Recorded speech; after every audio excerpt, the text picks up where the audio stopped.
Bam, we're live. Rambler, what's up? Good morning. Any good gene companies for CrossFit people with big legs? I have the Victos jeans. I don't know if I would say I have big legs, but I like them. They're kind of stretchy. When I wear them, people give me compliments. I don't really usually get compliments on my clothes.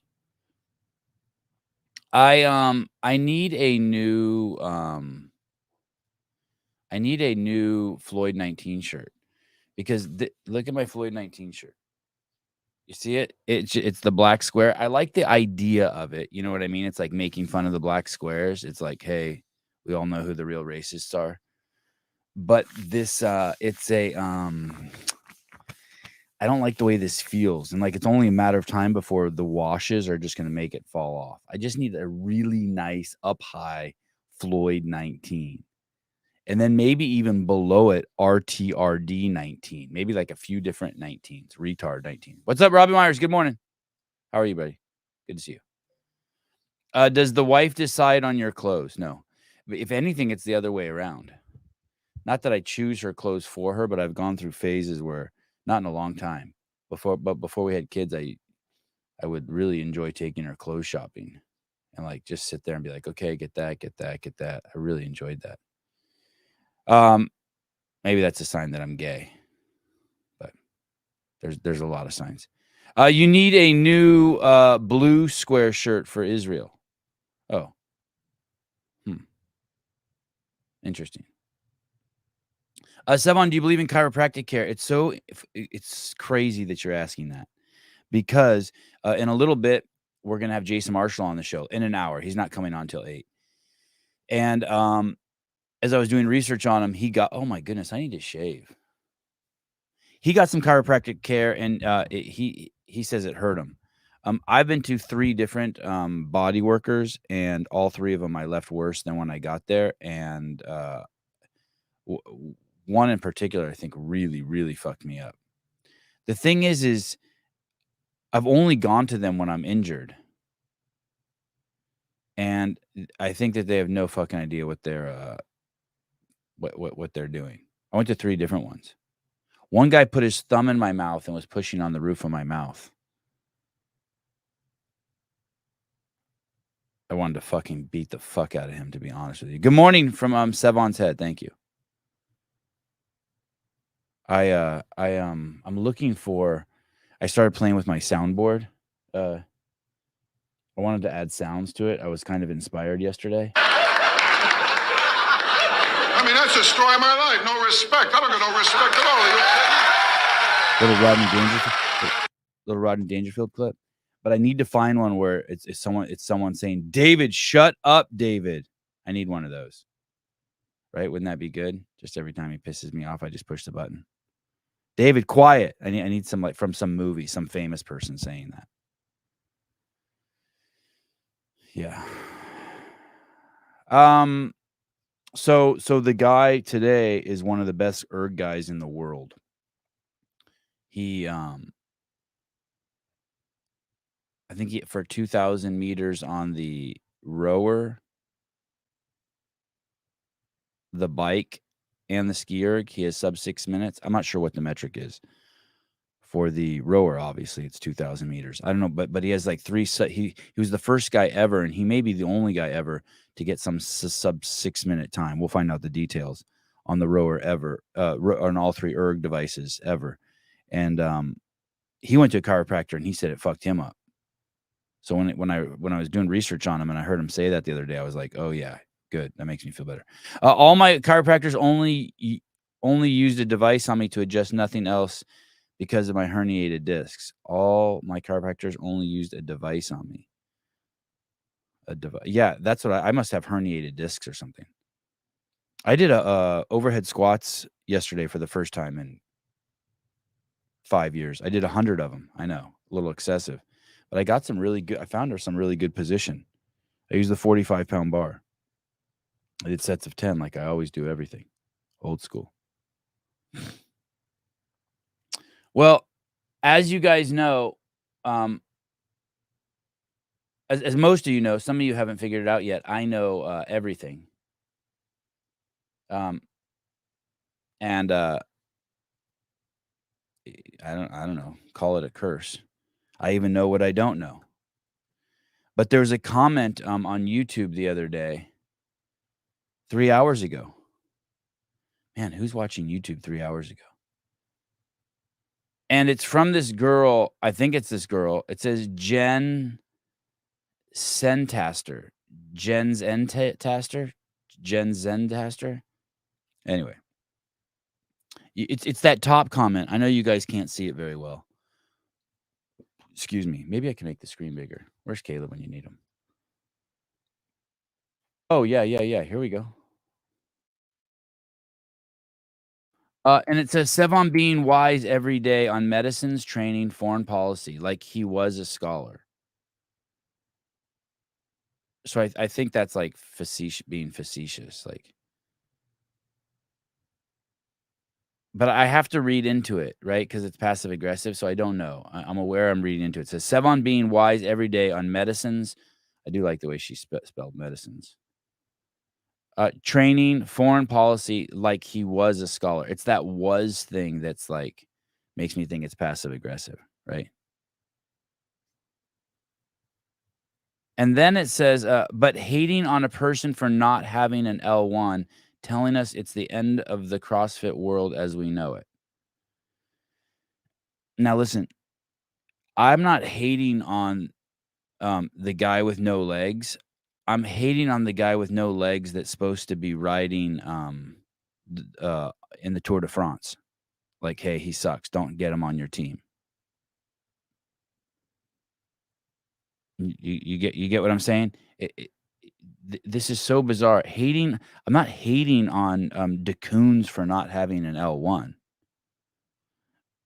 I'm hating on DeCoons, not even DeCoons, whoever hired him in the position of running all the affiliates, the fastest growing chain in American, maybe in world history, probably in world history, and running those affiliates who need an L1 in order to open an affiliate. That's the only requirement.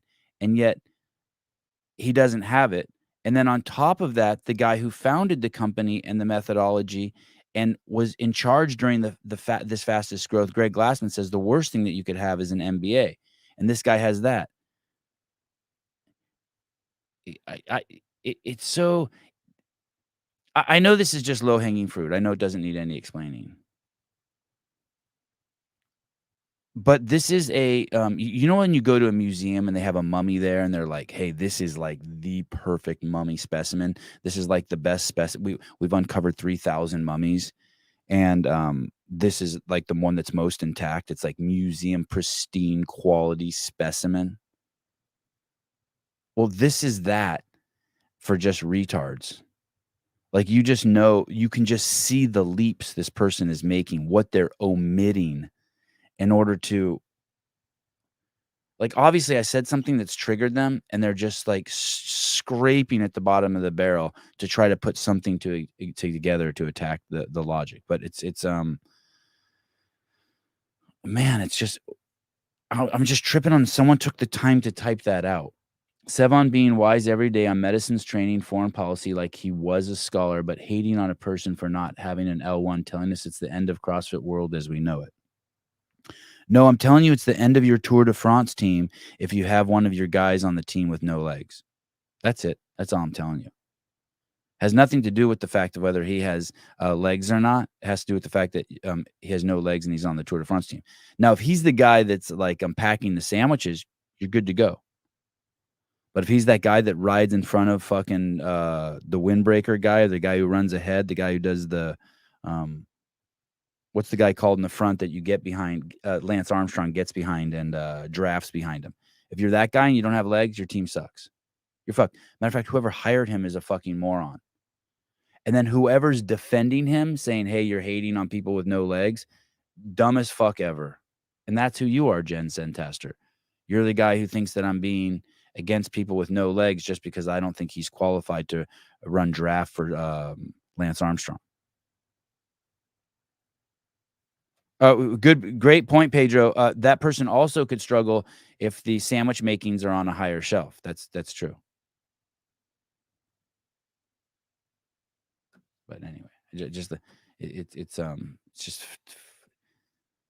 And the thing is this is YouTube. Reddit's just full of.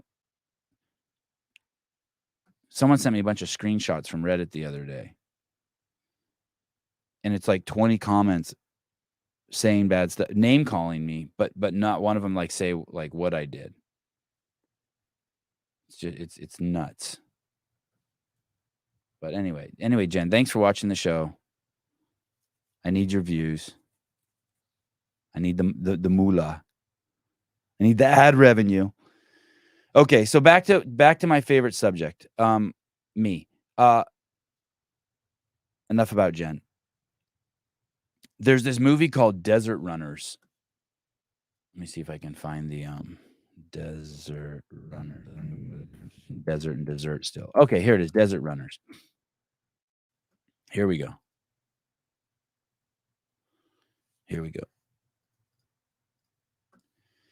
So I was brought onto this movie to film this movie and direct this movie. And what ended up, and the director here it says is Jennifer Steinman. And what ended up happening was during the edit, I would go to New York and help them edit it. So they gave me a huge chunk of money that I'm no longer the director, which I thought was cool. Okay, fine. But anyway, during the shoot, I would say that I behaved like the director and I filmed it and I behaved like the producer. And that's not a dig on Jennifer at all. She's fucking amazing. Jennifer Steinman's amazing. Oh, she got married. Sternin.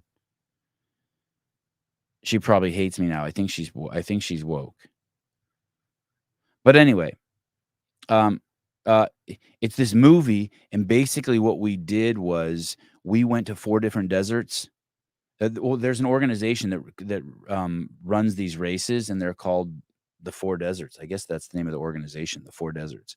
And we went to these 4 deserts in 1 year, and people have to carry everything that they need for survival on their back, and they run. And I forget how far it is. Let's say it's 200 kilometers, and it's in the 4 driest places on planet Earth, right? So by driest, I think it least rainfall or something, least moisture dropping. And believe it or not, one of them was Antarctica. So it was Antarctica, the Gobi Desert, I think that's in China, the Sahara, that was in Egypt, and the Atacama in Chile. So those were the 4 deserts we went to. Coffee break. Get your Paper Street coffee now, 15% off with code word Sevan. And it was crazy. It was wild. By the way, when I did this, I was working for CrossFit. That's a whole nother story. I was working for CrossFit, and I put in a request to the media director at the time, Tony Budding, if I could get 2 weeks off 4 times that year to do this. And I told him it would be better for it's smart for CrossFit to let me do this too, because it will expand my abilities. It's practice. And it will. I can talk about CrossFit with these people, and it will give me new skills, and will just make me a better filmmaker for CrossFit. They didn't like that idea, and they fired me. Kind of crazy, right? That was the first time I was fired. And when I was fired from CrossFit, I've told this story before. That was this is in 2009 or 10. I can't remember.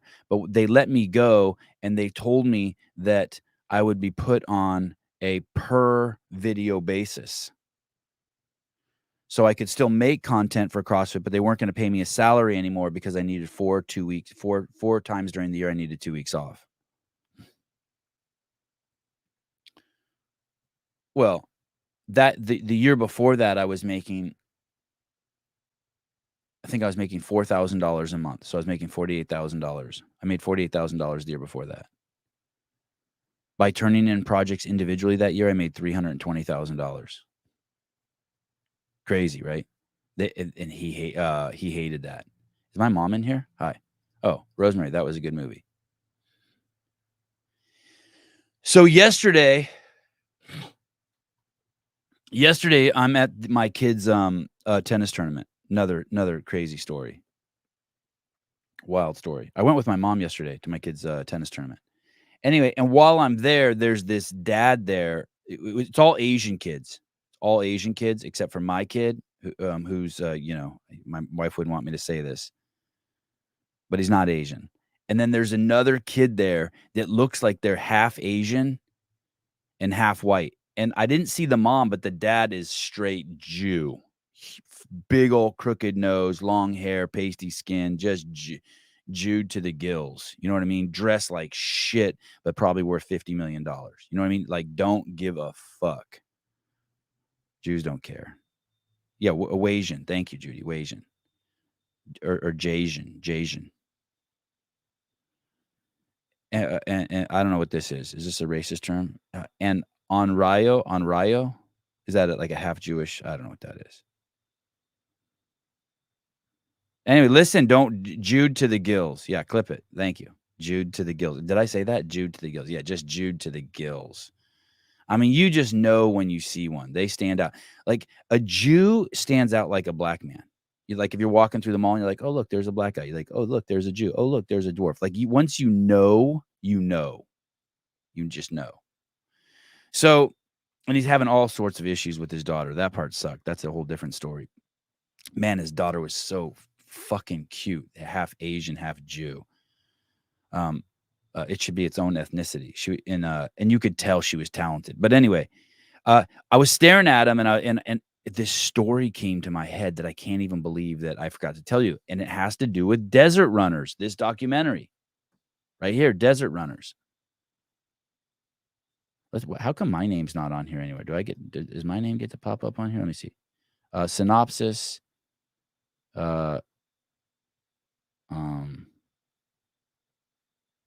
Shit, I don't get nothing. Oh, cast and crew. Let's see.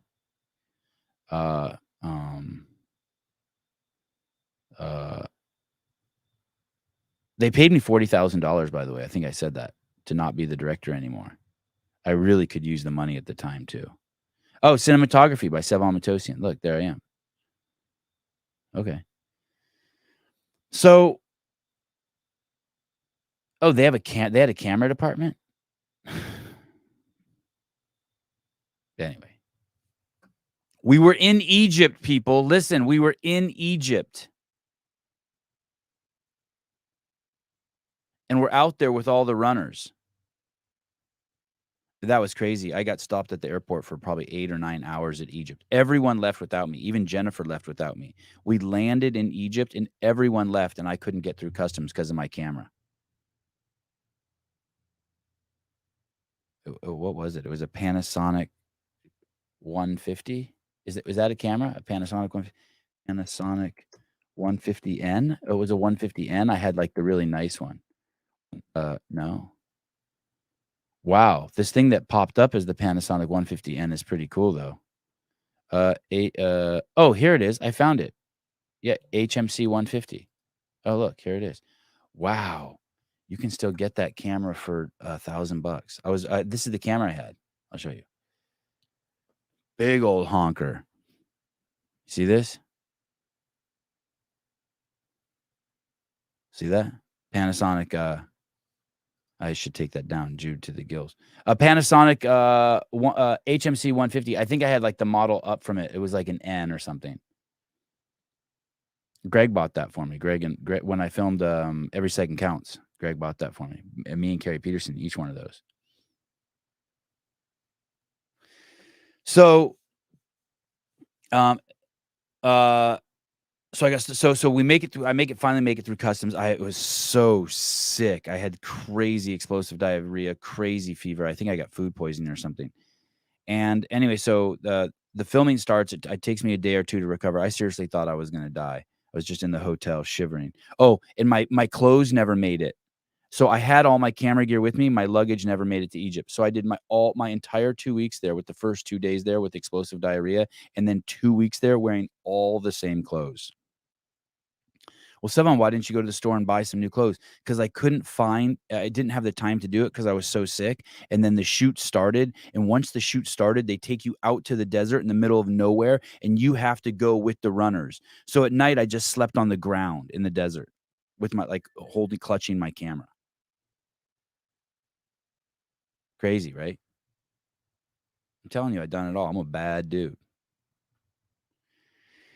And I did some of that shoot barefoot because some of the Sahara, when you're filming there, the desert, it's just shells. You can't even believe it. You're out in the middle of the desert, out in the middle of nowhere, and it's billions and billions of those little tiny shells. and for some reason they wouldn't get hot. So some days I would put my shoes in my camera bag and I would do the entire shoot barefoot, because the desert I'd be running in or walking in was just these little tiny shells. It was crazy. And these shoots were 24 hours a day. These people were just constantly going, right? God, my clothes were disgusting. We had to bring all of our own food too. So like I lived off of rations where you just add water to it. And what I drank all day was I drank these 1 liter, 1.5 liter bottles of water that I would have, and I would just put a Starbucks instant coffee in it. So I would say like mildly caffeinated the entire day.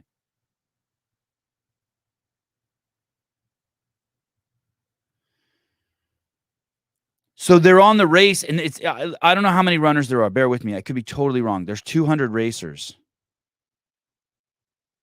Yeah, it is the Atari 1200 of cameras, yeah. Like one up from the 2600. Yeah, it was a bad camera during the day. It was some shit. And the racers, 200 racers from all different countries. Now, to do this race was really hard, but the crown jewel was to do all 4 in 1 year. And there were like 2 or 3 people who attempted it. That the movie's about that kind of, as I remember, that was like the thing. And while we were out in the desert running, not me, I was just filming, the Egyptian police showed up. 20, they look like Tacomas, but they're not. And guess what they wanted?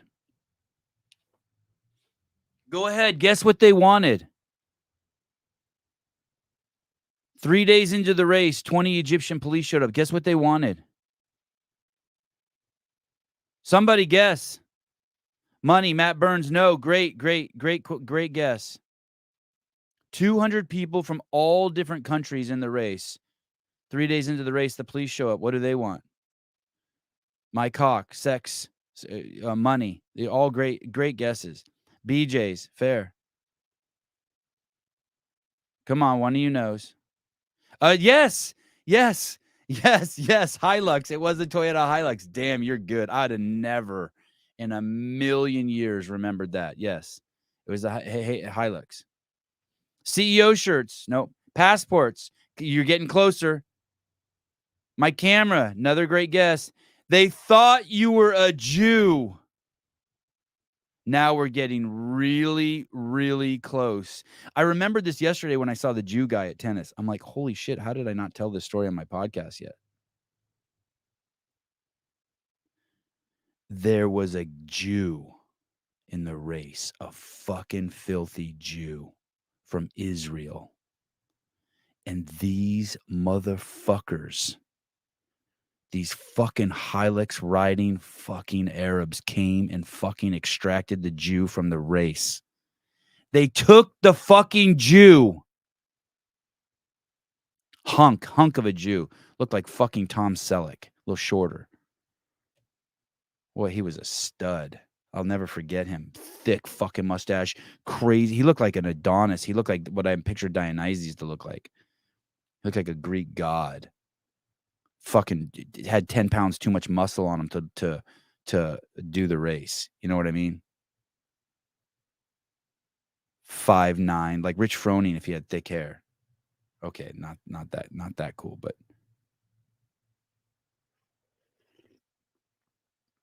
what made me think of it too is I keep running through my head this thing about how they say Israelis do apartheid when 100,000 Palestinians are were allowed to work every single day in Israel, and 20% of Israel was Arab. You know what they call these Palestinians, and yet Jews have been completely kicked out of all of the rest of the Middle East. I told you yesterday about how when I landed in Beirut, there's the sign if your passport has a stamp from Israel and they get the fuck out, we're turning you back.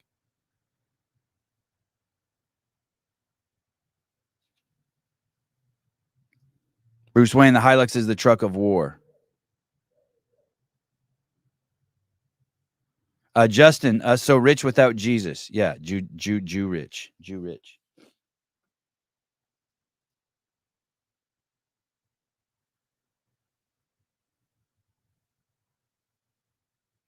Oh, Sousa's texting with Greg right now.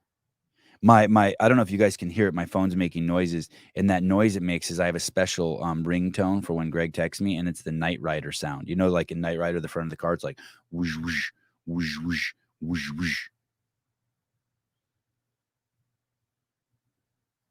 They fucking wanted the Jew. They took him out. They kicked him out of the fucking country for all I know. I never checked on him afterwards, but they fucking extracted him.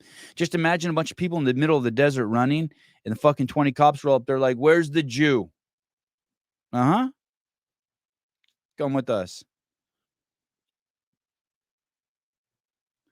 They're not stupid either. You know, I walk into a Whole Foods and some lady will whisper in my ear, "It's nice to see someone from the tribe," because they think I'm a Jew, right?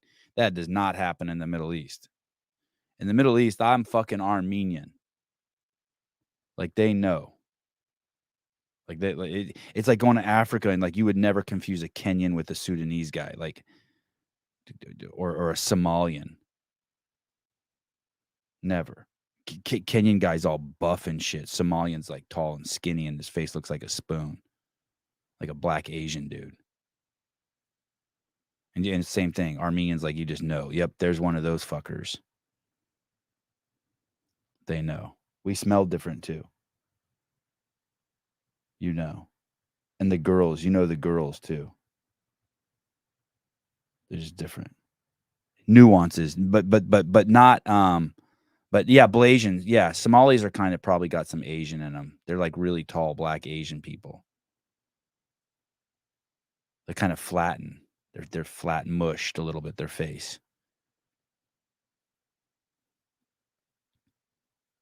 Oh yeah, you beat Judy to it, Blasian. Good job. Judy's too busy laughing at one of her other jokes she thought of. Yeah, Jews don't smell bad. They don't even really have a scent to them. Yeah, Jews don't smell bad. They smell good. My wife smells good. She just doesn't smell like anything, ever, no matter what. When she works out, she can be a little salty.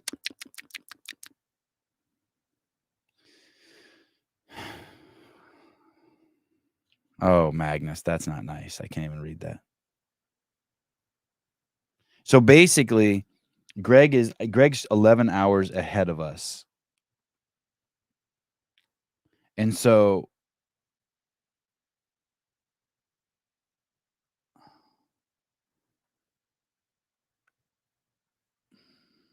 I'd like to have him on in the morning, which would mean nighttime, his time. But then that kind of fucks up his day. I sure as hell would not want. I do not. Fridays are a struggle for me because we do the CrossFit Games update show, and that means like I have to be on the straight and narrow all day. Can't be out doing cocaine, or drinking. And so he's in Africa somewhere with his wife. And if I do a nighttime show with him, that means he has to just be on the straight and narrow all day. That seems like a lot to ask of someone. But if I do it at night, then I can stay on the straight and narrow all day. And then for him, it'd be the morning.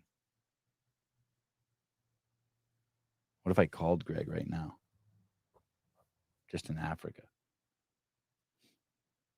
It's kind of one of the only tricks I have on the show is calling people.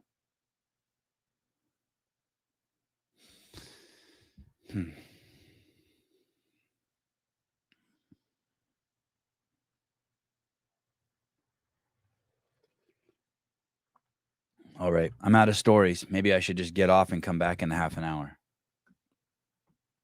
My kid played in a tennis tournament yesterday. You guys want to know the truth about it? The truth, like the real truth. It sucks. I want to tell you guys the truth, but there's people in the audience like David who will just like use it against me for the rest of my life. Oh, good. You're leaving? Okay, I'll tell it. David's leaving. Then I'll tell it. Okay, bye. Good. All right, go work out. You guys are going to love this story. It's fucking awesome. But David will use it against me. He looks for every flaw that I have, every flaw my family has. Ready? You would like Dave Castro. He's like that too. He likes to point out all my flaws. Okay. So in tennis, there's 3 different kinds of balls. There's an orange ball, has the worst. It's for little kids because it doesn't bounce much. Think of it as being flat, right? Then there's a green ball, and that bounces a little better, but it's still a little bit flat. And then there's a yellow ball.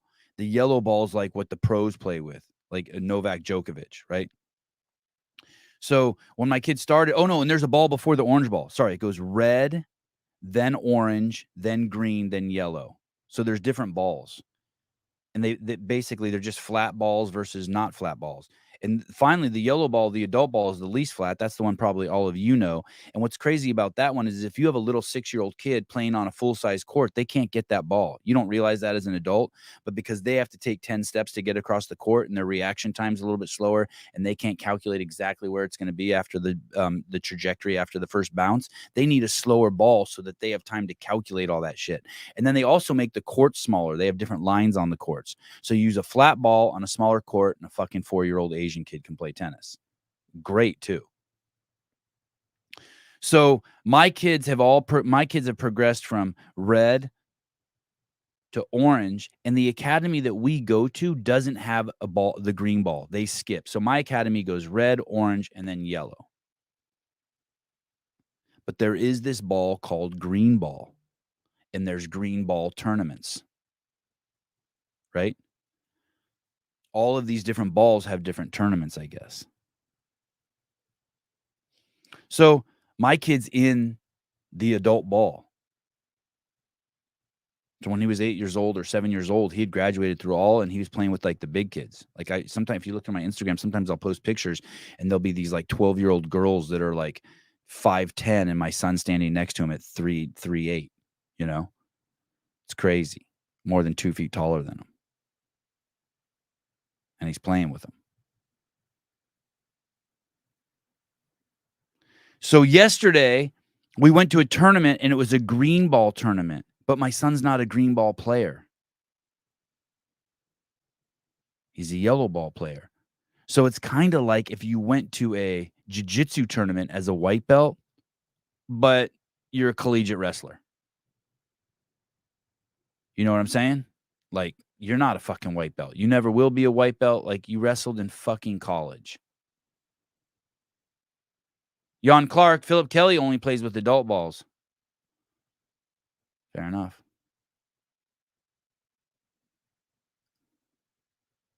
That's smart. That's healthy. I like that. I'd prefer that all my listeners only play with adult balls, if you know what I mean.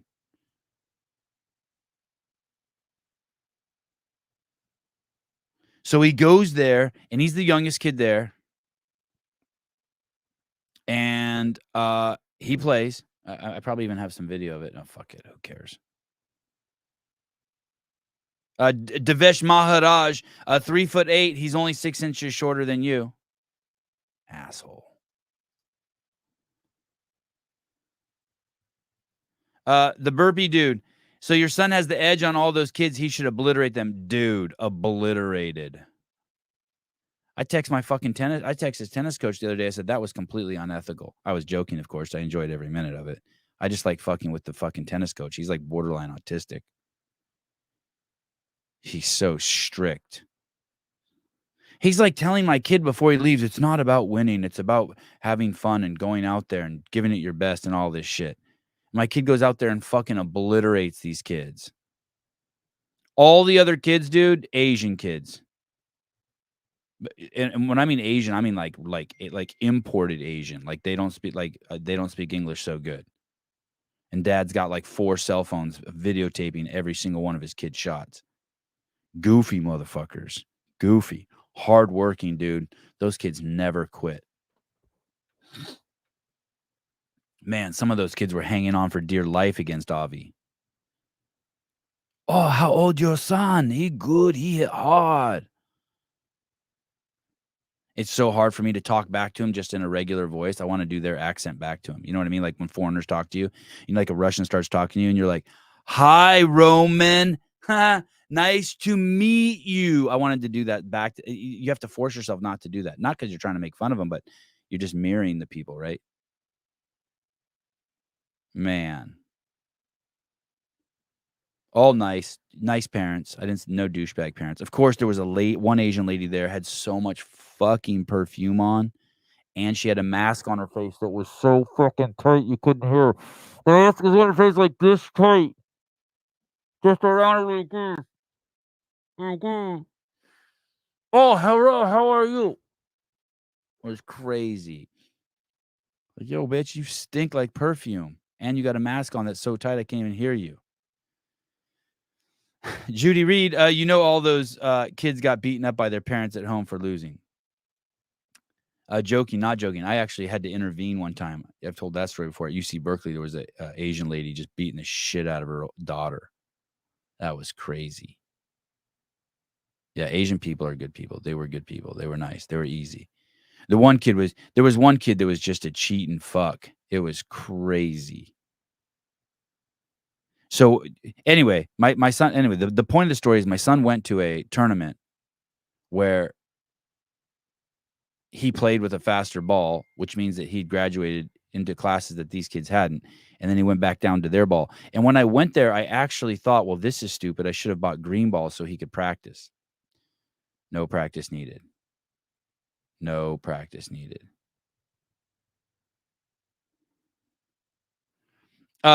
Coffee Mountain Mama, when Sevi talks to his black friends, he says dog and calls them brother. Yeah, so what? Yep, that's correct. What's up, brother? What's up, player?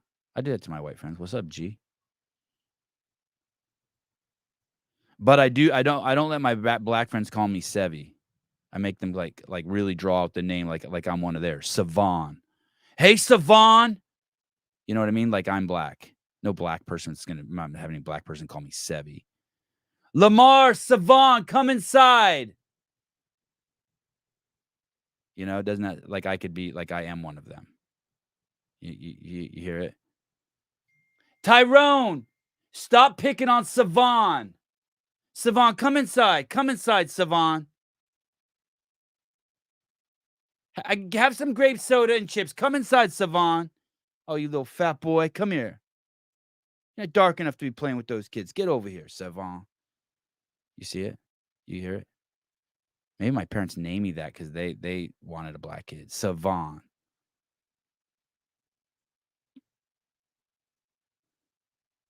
Yeah. Oh, shit. Hey, so Dave. So Cave Astro, stop picking on Sevan. He'll call the cops on you. He's a white boy. Listen, so those are the two sound effects I want. And I want to take credit for them, but my wife told me yesterday after listening to the show, she said, hey, the sound effects you need is I need a siren that goes woo, woo, woo. Anytime someone makes fun of me for calling the cops, I was like, oh yeah, I need that. And then I need shut up, David. I need those two. Those would be great little additions.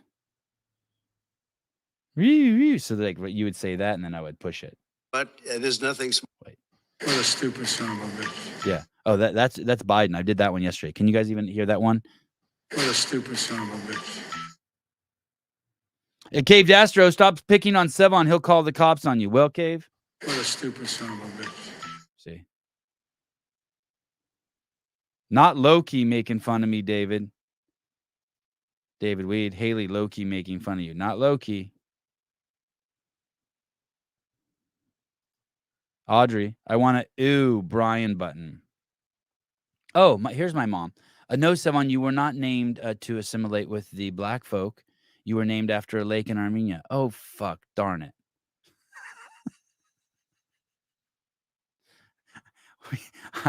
I'm choosing my own reality.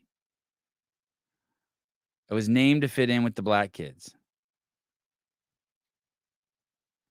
Oh, man. Do you know that line from The Jerk, Steve Martin? I was born a, what is it? Steve Martin, The Jerk beginning. Let's see.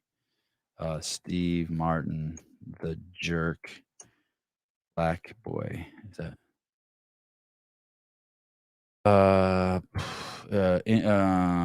Oh, here. I think this is it. Here, let's see. Oh, shit. It's on Facebook. I don't do Facebook. Fuck me.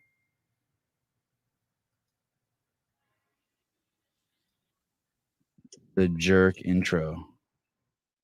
There he is Googling again. Oh, here it is.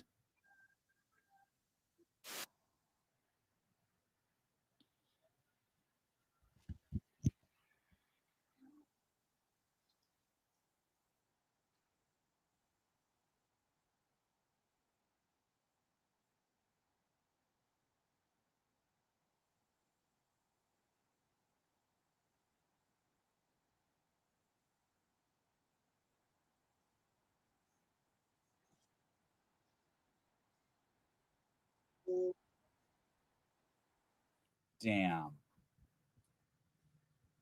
The Jerk is a classic. What the fuck's wrong with my mic?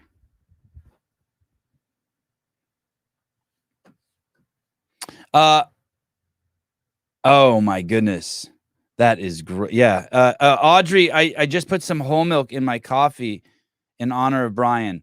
This is a great response to that. You ready, guys?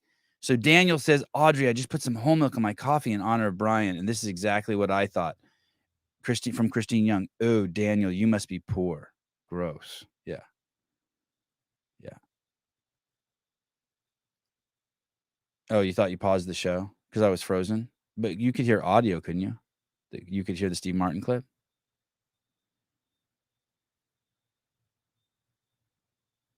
Oh, don't talk to my mom. Don't talk to my mom. Oh yeah, and by the way, Gabriella Magawa could totally be Armenian. Matter of fact, she probably is. Oh God, oh my God, yeah, whole milk's great, not in coffee. My goodness, disgusting. That's ghetto. That's like you're desperate for like. That's like you're desperate. I'll tell you, my mom will take any kind of cream in her coffee. She didn't care if it's. She'd put non-fat milk in there. Huh, Mom? Oh, you just heard heavy breathing. You didn't hear Steve Martin saying all that shit. You didn't? Oh, I ruined that bit. That was 30 seconds of nothing.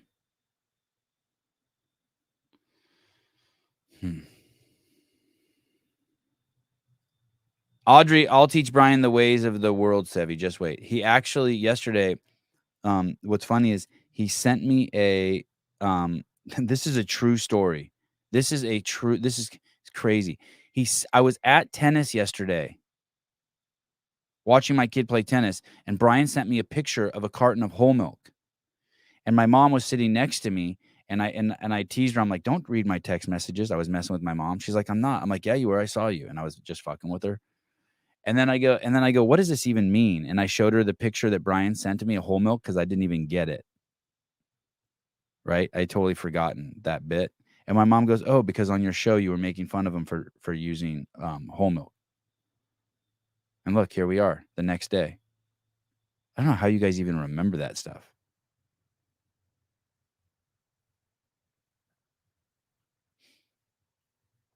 This guy Jason Marshall that's coming on, I think you guys are going to find him fascinating.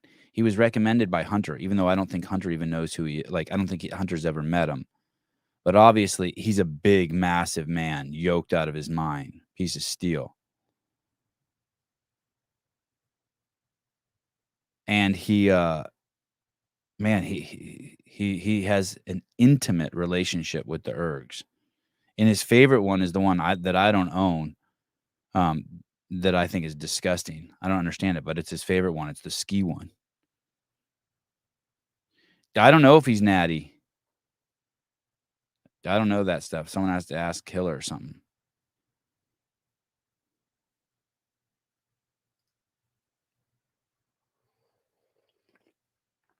You guys want to see? You guys want to see a clip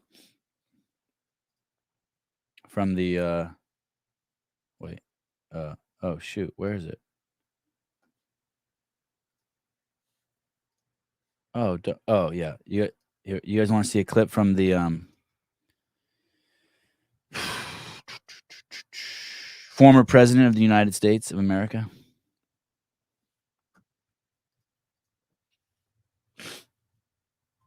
Do you guys think that there's some things you could point to that would cause like the situation we're in? Like I feel like there are like 3 or 4 things I could point to. Like the big things that I wish we could go back and change. The whole George Floyd thing, disaster, the defund the police. I think that's what caused one of the reasons that caused crime to skyrocket, because people don't want to interact with criminals, specifically criminals if they're with black skin. No, the cops don't want to interact with them, and crime has run rampant. So we've gone soft on crime, and I think the origins of that or with George Floyd. I think that was the straw that broke the camel's back, the way we reacted to that as a society. I think the second thing is, a big thing, obviously, is our reaction to what people called the pandemic, COVID. Not COVID itself, but our reaction to it. Basically, to the two main things would be shutting down the country, and shutting down the country, and printing all of that money. So that made people lazy and people stopped working. So that's the second thing. I think those two things together created a crazy, massive dumpster fire. And then the third thing, I think, is the open border. And I think that's why we're seeing all of these things that we call homelessness. And but really what we're seeing is a massive drug epidemic, right? So the George Floyd thing basically flipped the script on racism and made it so that the blacks that wanted to play victim could scream and play victim, and that the whites could be the most racist they've ever been while pretending to not be racist. And so we have that problem. And then the cops got scared and don't want to go to jail themselves, so they stopped enforcing crime. And then COVID, the reaction to COVID, basically it shut down small businesses everywhere, right? Thousands and thousands of small businesses closed all over. It destroyed the middle class, right? It was a war on the middle class. And then the printing of the money made it so people didn't want to work. And then this. Then I think the third major problem, but by the way, we know none of those things would have happened under a Republican government, right? So, and then this. And what's crazy is I was a Democrat during that.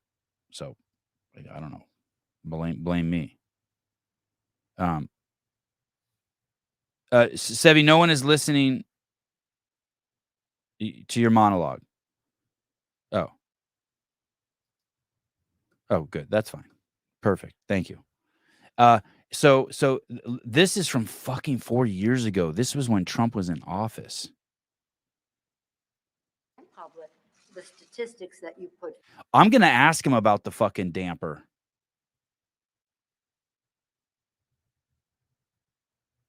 I'm going to ask him about the damper.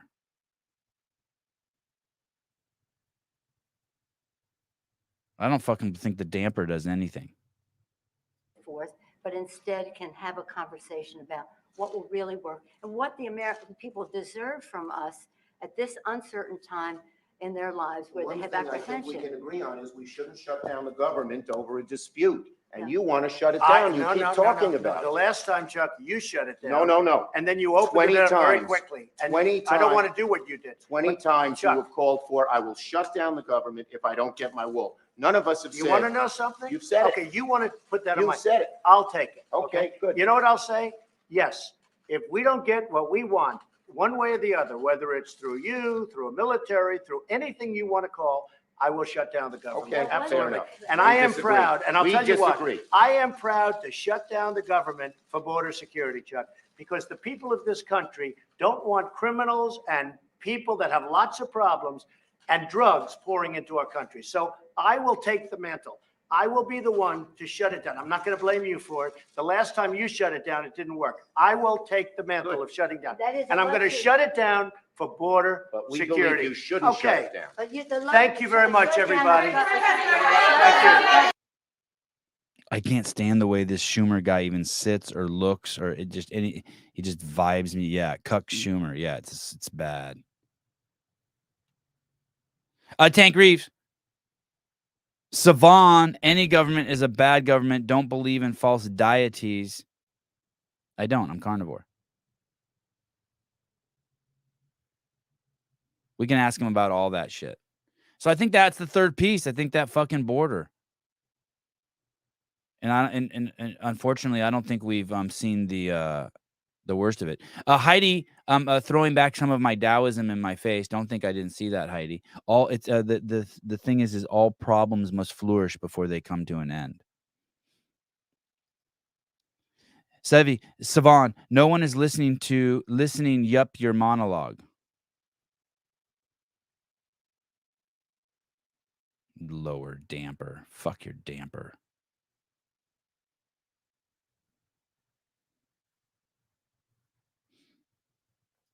Tank Reeves, keeping balance on the Sevan Podcast at all times. Idolizing bureaucrats is one of the biggest sins you can carry. Let's not forget Trump with Operation Warp Speed.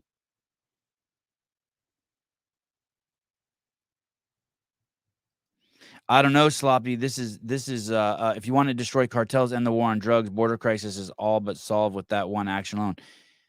Oof, I used to think that, and I don't think that anymore. Because we legalized marijuana in this state, and it caused all the problems got exacerbated. Like way worse. Like we have a real cartel problem in California, like legit. Dildo, higher damper equals much faster fatigue. But do the calories or the watts go up faster? Do the calories go up faster? What are the implications of that? Does it just make it harder to pool? No, we're not talking about dampers. We're talking about hampers where you put dirty clothes tank. Are you guys all talking about rowing hampers? Yeah, hampers. Like I have a hamper in each of my bedrooms.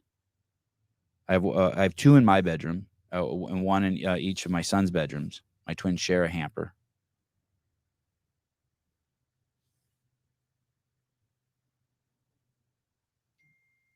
Oh, Judy, don't talk sense, please. But he would not have forced everyone to get the injection. It would have been a choice, Tank. People wouldn't be losing their jobs, Tank.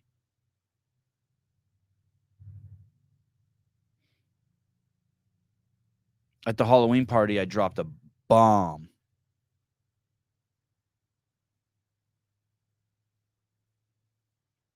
I dropped a bomb. Oh, shit. Text message from the quarterback, Tyson Benjamin. Yeah. God, I love you. God, I love you.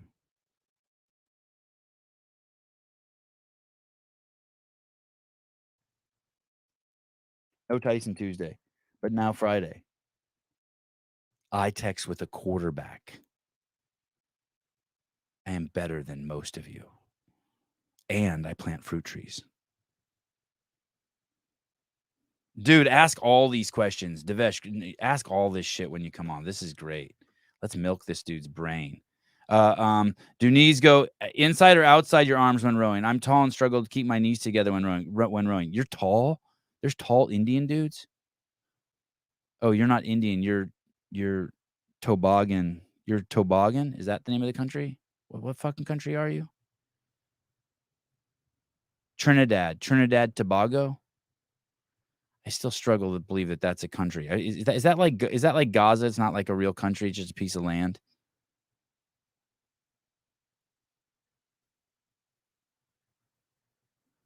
No, kind of. Ooh, wow. This is scary. Trinidad Tobago. This is fucking crazy. Listen to this, guys.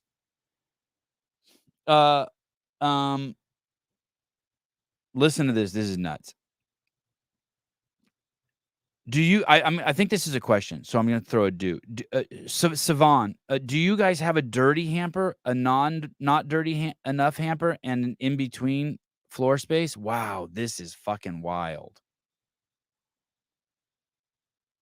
Not exactly, but I want to hear more about how you do that. If you have some sort of like, hey, this is worn once, it could be worn again, hamper, but it also could be washed.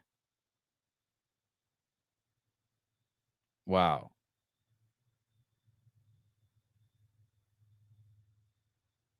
Man. We this is kind of gross. I never thought of this, but our clean clothes hamper and our dirty hamper are the same hamper, meaning you take the hamper to the laundry room and then you put the clothes in the washer. This is the way I do it. My wife probably doesn't do it this way. I put the clothes in the washer. The clothes that don't make it in the washer, like because I separate the whites and the coloreds, or don't tell anyone I do that, please. Clip it. I separate the whites and the coloreds, and then whatever clothes don't make it into, let's say that there's so many coloreds that I can't fucking get them all in, then I'll dump the rest on the floor, right? Because I don't like to do loads that are too big. I like my shit to get clean. So I dump them on the floor, and then I move the empty hamper in front of the dryer, and that means it's for clean clothes only. So that hamper, although it was holding sweaty, dirty clothes, within a few hours, it will be holding clean clothes. I had never thought of that. So those clothes do get some filth residue on them, I guess. I wonder what my mom would think of that. She's pretty fastidious around those types of things.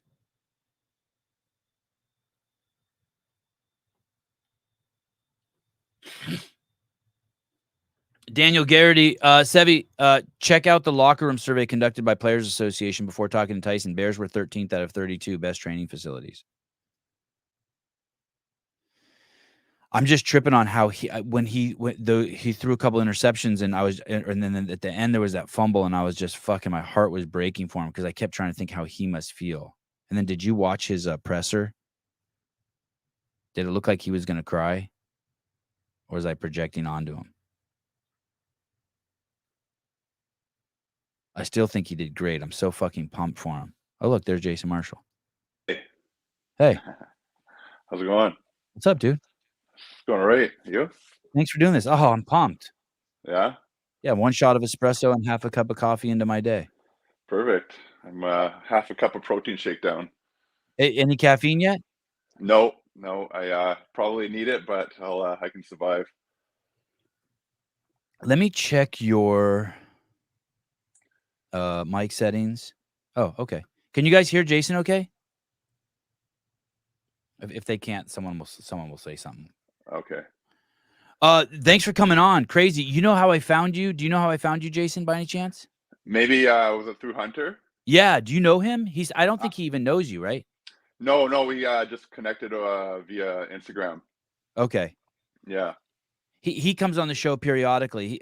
He's one of my more frequent guests, and we were just talking about freaks, and he's like, dude, there's this guy. And then he's just started going off about how freakish you are. And I was like, all right, send this guy a DM. He's a pretty big freak himself, so yeah, he's a good guy. Where are you living, Jason? I'm just outside of Vancouver, Canada. So it's a city called Port Coquitlam. It's about like half an hour out of Vancouver. Do you know our guy, Patrick Vellner? I think he. No, I know of him. No, okay. I think is he in? I think he's in Alberta. I think. I don't know, but yeah.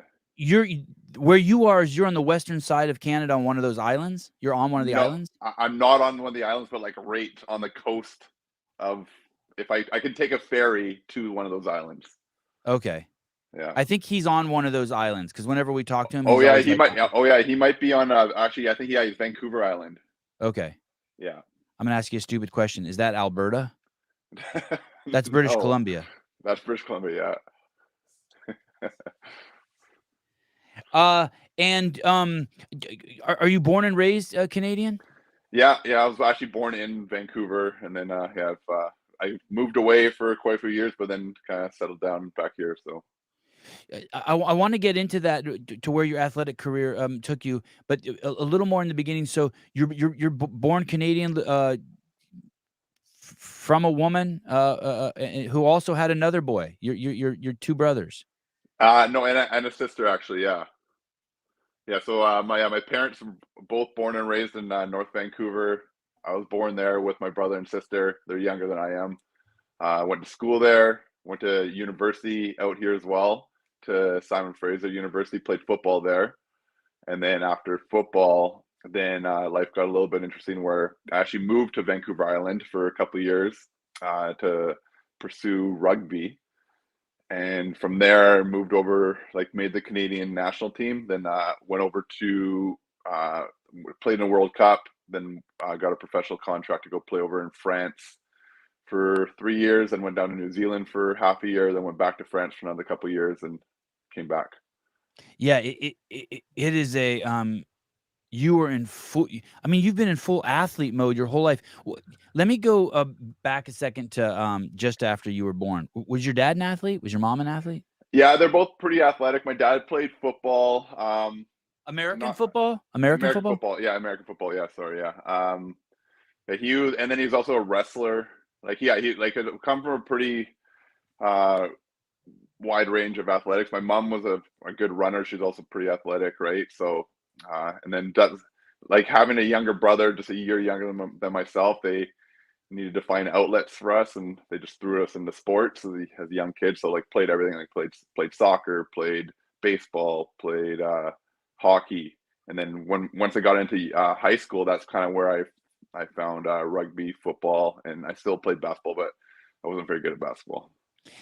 Tell me about hockey. When I think of Canada, I think of it almost as being mandatory, especially for men of your physical prowess to take that up. How did that not become your You know specialty? what? Or am I just misunderstanding that? Am I overgeneralizing? No. You know what it is? It's expensive. Mm. So yeah, I like also my parents didn't have a whole lot of income when I was growing up. So to put me in hockey was like a substantial amount of investment, a lot of secondhand or hand-me-down equipment, and nowadays, well, even back then, for you to try and go far in hockey, it was pretty much an all-year-round sport, and where you'd have your main season, which would take up, I don't know, 4 months or 5 months, and then from then you go in all these like separate all-star teams or like training camps, like for the rest of the year, and then go right back into it. So like I loved hockey when I was playing it. I didn't play for too long. Then I had like a bad run-in with a coach when I think I was grade 8, so I was maybe about 12 or 13 years old, and that was like the first taste of when, if you're not doing very well, they just sit you on the bench and you don't play, and I wasn't into that. So yeah, called it quits pretty soon after that. If you have a wife and a child now, right? Yeah, I actually got 3 kids. Yeah, so no shit. How old are your kids? Well, I got a 2.5-year. Oh, she's turning 3 in January, and then we actually have twin boys that were born in April. So, and your first one's a daughter. You have a daughter that's 2. No, all 3 boys. Oh shit! That's what I got. Do you know that I have that? Oh, I didn't know you had 3. I knew you had a son. I didn't know how many you had. Yeah, I got a boy that just turned 9, and then I got 2 boys that are just about to turn 7 that are twins. Oh, no way. That's yeah, awesome. Crazy. Yeah. Yeah. Were you going for 3? No, we didn't want any kids. We didn't want kids or to get married or nothing. And then all of a sudden, when my wife was 39, she saw this other chick breastfeeding. And my wife was already 39 already, and she's like, "Hey, I want to try that." I'm like, "We don't have any kids." She's like, "I know, let's get one." So we did what people do to get a baby, and we ended up with 1. And then that led to just us being completely careless. And then we ended up with, because she's older women, I guess, start dropping multiple eggs. And so we had twins. Dude, it's the best thing that ever happened to me. Oh, that's good to hear. Because it's like right now it's pretty. We're in like I don't know if I want to swear, but we're in the shit right now. So yeah. April. Is your wife breastfeeding? She's pumping. So like So it's all bottle fed, but it's breast milk. Yeah. How crazy is that? So I didn't know this. This is for all of you out there. Women's boobs will make as much milk as they need. So when a woman has twins, the boobs get twice as big. They produce even more milk. Yeah, it's crazy, isn't it? Yeah, I feel bad for her. She is.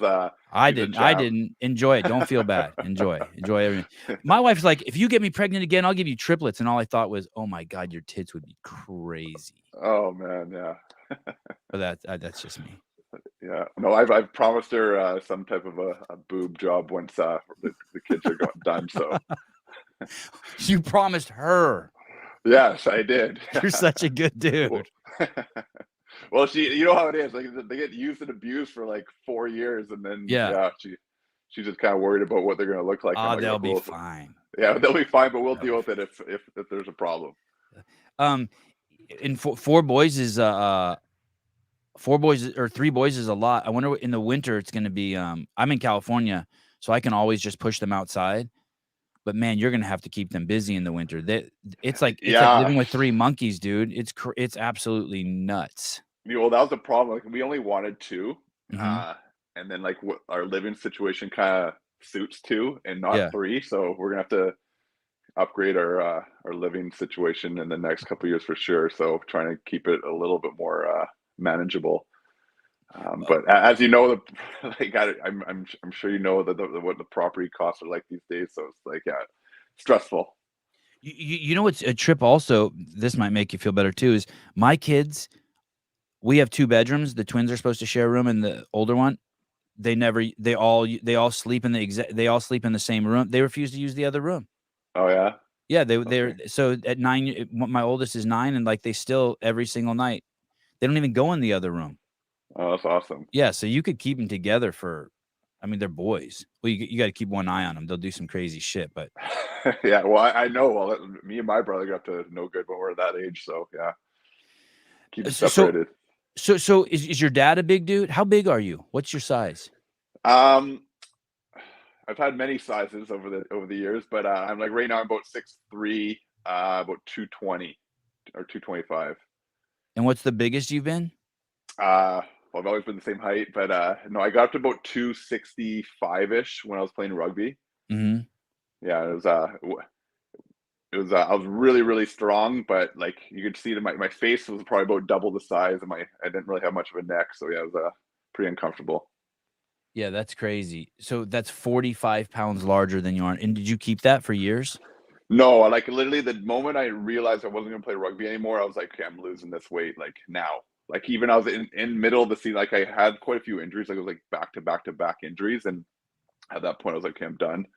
And I started losing weight like during the season because I knew I wasn't going to play at all the rest of the season, and I knew I was done after. So yeah, I ended up losing like 20 pounds like during the season. My teammates were like, "What are you doing? Like, what's going on?" But yeah, no, I was happy to get done. But yeah, that's it. So on the left there, that picture, I ruptured my left bicep, and that's when I was just, and at that point, and that was like my 3rd or 4th injury in a row. So I was like, you know, I'm done, because my wife was over there, or girlfriend at the time was over in France with me, and she obviously we realized it wasn't going to be a long-term thing, and at that point I'm like, okay, I'm 32, like out of contract. How much do you weigh there? How much do you weigh there with your arm broken? Yeah, about 265. Wow. Okay. Yeah. And then how about on the right where you're all jacked and chiseled? Is that probably about 230? Wow. Okay. Oh, that's some good shadowing there, though. Yeah, of course. And probably you just worked out. Yeah. Well, I like it was a huge journey in terms of how I got there. A lot of I tried all the diets. I tried intermittent fasting. I tried what's that one where it's just fat? Keto. I tried everything, and then pretty much just realized if I just track my calories that I lose weight pretty quickly. And what did you settle on for consumption?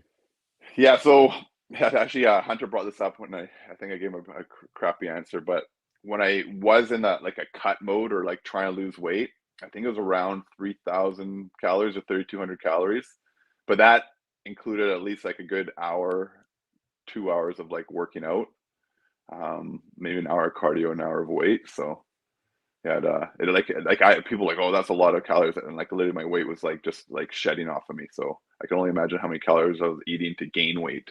But hey, and did that seem, when you were doing that, when you're on 3,000 or 3,200 calories, are you still hungry? Oh yeah, like that's the thing. It's like I still try and keep that same diet now, although I'm not really trying to lose weight. But my brain will literally go into like overload mode, and it will I'll go binge eat for like 10 minutes, and then I'll be like, what just happened? And then I just had like 1,000 calories or something like that, just because I swear that it just tells me, hey, you're starving, and go eat something.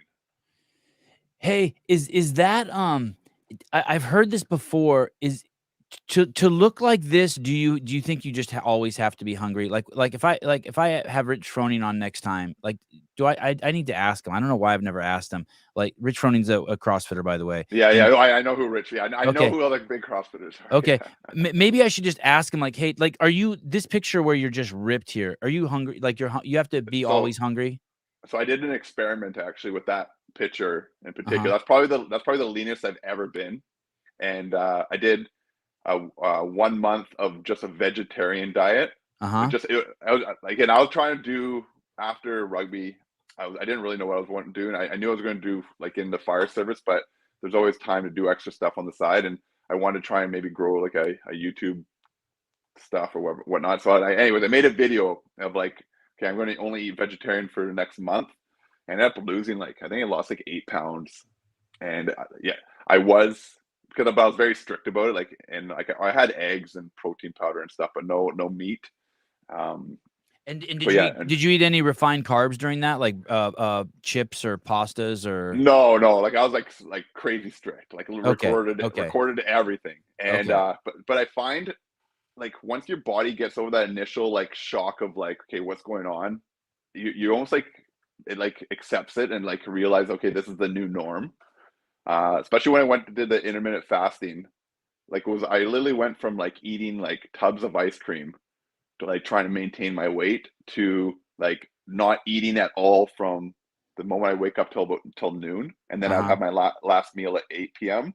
and then and I obviously the first couple of weeks was like insane, but after you get used to it, like the body's okay, this is what's going on, so it becomes a little bit more comfortable, and you're like, although you are starving, you don't really, I don't know, it doesn't register as it normally would have. But yeah, when I do fasting and I play with it a lot, there's always a couple times during the day. They're very short windows, but they're powerful, like 5 or 10 minutes twice a day, where I'm like, I catch myself like marching towards the fridge. Oh yeah, it's and I'm like, weird. whoa, buddy, are you sure you want to do this? And it's like they're and then once it's gone, it's gone, and it's small, it doesn't persist. But when those 1 or 2 times come up, it can be nuts. Oh yeah, it's crazy. It's like I don't know. It's hard to explain. You're an addict. You're justifying it. Oh, just one handful of almonds. Just one handful of almonds. You're good. Yeah. And then like obviously I try to research like tricks to trick the mind that you're not hungry, and like I know like a lot of water or flavored water or just to kind of give that like sweetness or like or cinnamon would like there's no calories in that, but you like add it to certain things and make it almost as if you're eating something like sugary or whatnot. Right. So, yeah. So a big old dose of caffeine will do it too, but that sucks because it's 5 o'clock at night and you're just like, well, I can't do that. Yeah, at that point, it's just like you're in survival mode. You just don't get away from the caffeine, but to try and slam some water to make the stomach feel full. Yeah. Jason, what was the first ERG? What are your experiences with the ERG? First of all, I guess before we go there, let's entice some people. You've done some crazy things on the ERG. Tell me about this sub 6 minutes on the ski, row, and bike that you did. Give me the details of that. You were the first guy ever to do it? Yeah, I think I'm actually the only person that's done it so far. Although what's his name's brother didn't break it? No, well, he has it on the row and the ski, but he doesn't have it on the bike yet. Wow. That's James Hall. That's Eddie Hall's older brother. He's a free. I think he can do it on the bike. I don't know what's like stopping him, but again, he's a freak, and he has multiple world records on both machines. So, or at least one record on the row and quite a few on the ski. But yeah, the first ERG I got involved with was the rower, and it was like introduced to me through rugby with our fitness. And at first I hated it, and then it wasn't until I actually went down to New Zealand where they literally incorporated into like every like cardio workout or whatnot. What year was that? That was about 2014. I wonder if that's CrossFit influence why they did that. I bet you it is. You know what? Well, yeah, a lot of the workouts they did were kind of like, if you look at like some of the CrossFit workouts, they kind of like mesh quite a bit. Like for example, the one workout I did that they always did was like a 500-meter row and go run like 800 meters or like half a mile, and then do like 6 sets of that. So that was like the one workout where I'm like, oh, I actually like this, like good cardio, and enjoyed it. And then I actually realized I was actually pretty good at the rower at that point. Just I don't know why, but it just cause I guess longer limbs and whatnot, and I was quite strong at the time. So. And then it wasn't until after rugby when I got on with the fire service, a guy at the fire hall, actually, we have like a 1 hour, half an hour, 45-minute like time period during shift to like work out. And he challenged me saying, hey, I bet you can't do a 1K under 3 minutes. And then anyways, went crazy challenge. He must have known you were really fit. That's kind of a crazy thing to say to someone. Well, you know what? I think he saw me on the rower quite a bit. So and I guess he's just like, hey, can you do that? Like, you do a 1K under 3. So I did it. Could he do it? Could he do it? No, Oh. I don't think so. No. Just curious. And you did it. He challenged you, and you did it. I did it, and then at that point, it kind of got me curious of like, oh, I wonder what a good time is, and that took me to the internet and I ended up finding this like crazy online community that like evolves around all of these ERGs, and I just started kind of getting into it, like looking up times, trying to beat it, and at that point, I looked up like what the golden test is on the rower, and it was the 2 kilometer test, and anyways, I kind of started training for it. I had no idea what I was doing when it came to training.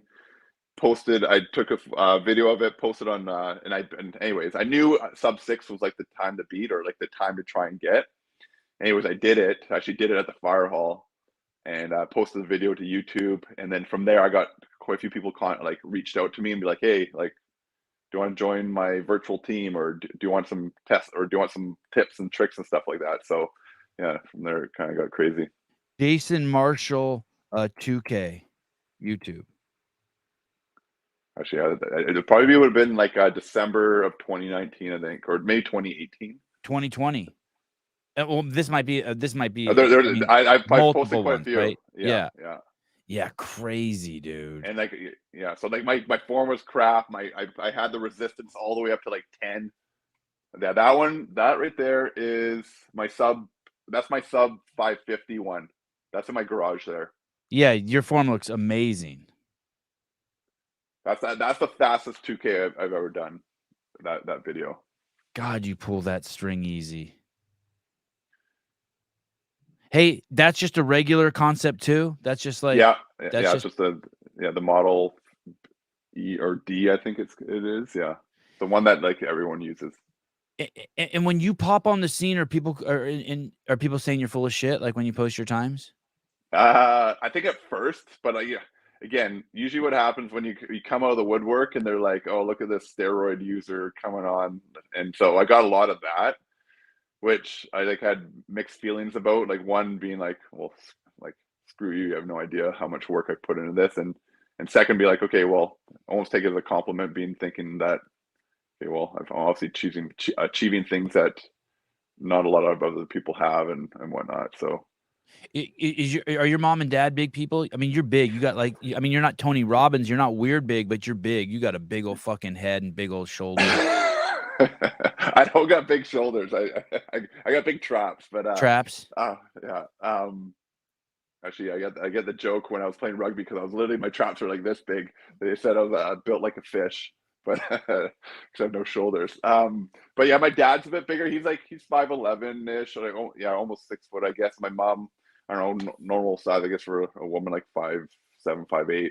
But yeah, I'm quite a bit taller than both of them, obviously, and but they're again like good athletic genes, and I kind of just inherited some good genes. So 6 minutes, sub 6 minutes, a 2K on the rower. What is it? What is it on the bike? The bike, it's a 4,000 meter test. So you double the meters for the bike. But I only did it one time. I attempted it once because it was the last machine I had to do, and I got like a 5:58, I think, just like kind of barely squeaked it under there. You do it all in one day? No.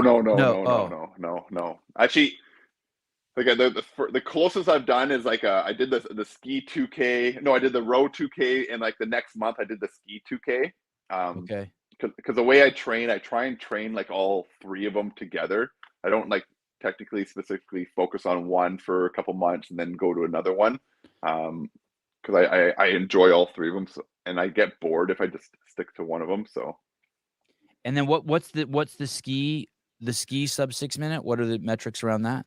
Yeah, just again the same as a row at like 2,000 meters, and yeah, just that is by far the hardest one, in my opinion. The ski is a different beast when it comes to like the endurance and strength needed to kind of get the times down that low. But it's by far my favorite machine. But yeah, the hardest, but your favorite. Yeah. Oh yeah. Weird. You're weird to say that, but yeah, it was something that I'm like, definitely like I'm probably one like the best at, or like with out of all the three of them. So yeah, I don't know, I love it. I'm gonna ask you a question that I have no idea what it means. I obviously have machines at my house, and I know I see the damper, but I have no idea what the damper actually does. Is that what he means? Like, Is that what this question means when he says that the drag factor? Yeah, so the damper and drag factor, like they go are they the same thing? They go hand in hand. So the drag factor is you use it, and you can find out your drag factor through the screen itself, but you adjust the damper to find out what your drag factor is. So I'll just answer the guy's question. So for the ski, for the majority of my workouts will be between a 122 and a 125 drag factor. For the row, I do a 135 for like every workout, and then for the bike, it's a 125 as well. And what is it? So before you tell me what the drag factor is, what does the damper really do? It adjusts the resistance, the air resistance that's going into the machine. So like air the higher resistance. So the higher it goes, the more resistance you'll have, and then obviously the lower you go, the less resistance you'll have. So why would you ever put it higher if you're going for times? Because changing the air resistance wouldn't make the metrics go up faster, would it? Okay, again, I should know all this because like yeah, I'm just a little naive when it comes to these machines and how they exactly work. But a lot of the stronger guys out there can generate. It's all about power output. Again, I could be completely wrong, but that's how I understand it. You're allowed to be wrong. You're the best at it, so you can say whatever you want. Go ahead. So the more resistance you have, and if you are able to get, again, I'm just going off on here, but I almost want someone from Concept 2 to join in here and just say, hey, this is how it works. But I might have Greg's number. Should I call him? What's the guy's name? It's Greg something. Yeah, it's Greg. Hammond? Is that it? Yeah. He'll know exactly what's going on and how. Can he actually explain it though, to where we understand? Yeah. Like it is pretty like layman terms. It just, I don't know why I can't explain it, but I can't. So like the more resistance and like the harder you pull, the more power output it is. So that the lower your time. Is that really true? That's the part I'm not buying. So someone here writes, it's like shifting gears on a bike. I don't think it is like that. It kind of is though. So like when you're on the lowest, I love this conversation. You're on the lowest gear of your bike. Yeah. And if you want to go 10 miles an hour, you have to you're going like this. Yeah. But if you put on the highest gear on your bike and then you want to go 10 miles an hour, you can get that speed by going like this. So it's almost the same as the rower. It does. Okay, so it does affect the output. If you're a 400-pound guy, do you just put it straight up to 10 every time? And that's the thing. A lot of these big guys do, because they're like so strong that the drag factor, the damper, doesn't really affect them like a normal person does. Okay. Yeah. So it somehow does affect the metrics. It doesn't. It's not like 100%. That rubber. Do you remember those exercise bikes from the 70s? And it's just a rubber stopper that pushes against the tire. It's not like that. No. Okay. Yeah, it's definitely a little bit different than that. So for me on the rower, I have my, like, I'll just talk in damper settings. Like my dampers were on the middle area there. Like I was once up at the top because I had no idea what I was doing, but I put it down in the middle area, which equates to 135 drag factor. And for me to generate the same amount of power or the speed that it was once at the top, I have to, my stroke rate is a lot faster. Okay. Yeah. Do you think you found on the rower when you go for a world record? What do you set the damper at? I don't have any world records on the rower, but okay. My damper is at 130, or drag factor is at 135. 130. So, but what's your damper at? It's like a 5.6. Okay. But the important part that people need to realize that every machine is going to be a little bit different. So if you have a machine at home and you're always working out on it and you're comfortable with the damper that it is, find out what your drag factor is, because when you go to a machine on, like, say, an event or a different gym, they're going to be a little bit different. If you put the damper at the exact same spot, it's not going to be the same drag factor a lot of the time. So that's why find out what your drag factor is, which you can find out through the menu options, and then equate that to use that drag factor at the machine, a different machine when you're using it. That's okay. So there's an equation. Kind of. Well, the thing is, like, a lot of these like flywheels get like a lot of dust, dirt, and which affects how it operates or it performs. So yeah, that's why you want to find out what your drag factor is, and then when you go to another one, you can change it around a little bit where you'll still get the same resistance. This isn't true, is it? Because Jason at 200 pounds damper 10 versus Sevan at 95 pounds at damper 10 will be a big difference. But if Sevan were to lower his to whatever he's comfortable with, he may be able to keep up with Jason. I won't be able to because the damper actually does affect power output. Well, the athlete affects the power output, but to what the output is you can control it with the relative damper there. to the damper. Okay. Yeah. But that being said, I don't really agree with that comment, only because again, it's up to the athlete. So if at level 10 I can still go really fast, but I get really fatigued quicker because it's almost like I'm trying to like lift 400 pounds 3 times, when if I lower it down, it's like I'm lifting 300 pounds 10 times, and it's almost a little bit different. I don't know. Right. Again, I'm going off on it. I don't know if I'm really explaining it very well, but no, it's fine. It's good. I like it. And Ernie, I'm not hating on you at all. We got to be wrong a bunch of times to figure it out. So we're kind of weeding things out. Heidi, Heidi. Oh, thank you for the support, Heidi. There's no way Sevan can keep up. Well, thank you. I appreciate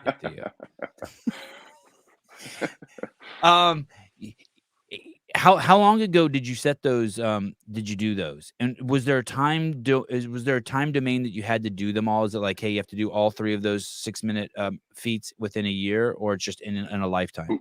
Well, I think if I look back on it, I think I did do it all within a 1 calendar year. But there's no there's no rhyme or reason to it. Like you can do it.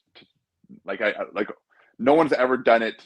Period. Like they've done the row, ski, and then a bike 2 years later. It was like, but no, yeah, I did it. The first time I did it on the row was maybe back in 2019, I think it was, or end of 2018.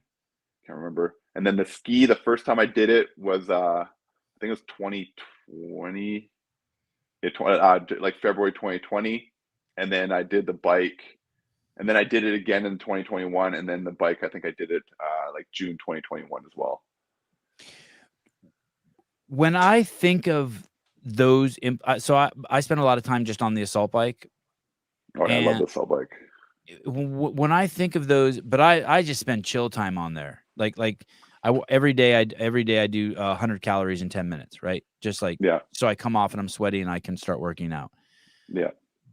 When I think of those machines, the rower and the SKIERG, and the bike, the C2 bike, that's what you did that on, by the way. That was the C2 bike. You did the 4,000 meters in 5:58. Yeah. When you let me start back here. When you do those, do you feel horrible for the next hour? Like, are you kind of like something doesn't feel right? Like you ate some bad food or something, and your brain's not right? The first couple times I did it on the rower, you're in like a world of pain. I think that, again, that very first video I posted of it, I'm on the ground for like 10 minutes afterwards. Like your legs, it feels like your legs are like on fire and want to explode at the same time. The one on the bike, it hurt, but I did something to my back, because you're like near like that last minute, you're trying so hard to keep the cadence up that you're using muscles that you're almost like there's not much technique to the bike, but you're gyrating, getting every bit. Gyrating. You're pushing your hips down. Anyways, I screwed my back up, so I literally couldn't I didn't go on the bike for another 2 months. 2 months after that, I did that. But I think it all depends on how well conditioned you are. Now, I can't say I can do a sub 6 on the rower right now just because I haven't been using it very much. But when I get up to that, or at least I know what I'm going to feel, so you can almost predict what, hey, it's going to suck, but you'll get through it or whatnot. But yeah, that's the bike there. Yeah. You do not look like you're having fun. No, that's probably that's the last minute or so, I think. But yeah, no, I'm hurting there. But you're pretty. But you're pretty. You're not getting wild. I'm wild enough. You can see I'm rocking in the hips there. Yeah. And that like messed my back up like royally. Like nothing good came of that. And it doesn't look like you're pedaling fast, which makes me think that thing's on whatever I don't know. Yeah, so you can tell it. Resistance. No, it isn't. So you can tell Oh. that on that screen on the bottom left there. So Yeah. that's an app called ERG data, Mm-hmm. and you can tell my resistance was 125. So it would be like near the middle, like right in the middle there. It has a pace on that screen. It says 132 because that's literally right at the end there. I'm dying. But then in the top right of that screen, it says 125. That is the drag factor. I want to see you get off this thing. I don't know if God, that floor has seen a lot of sweat, huh? Oh yeah, it's nasty.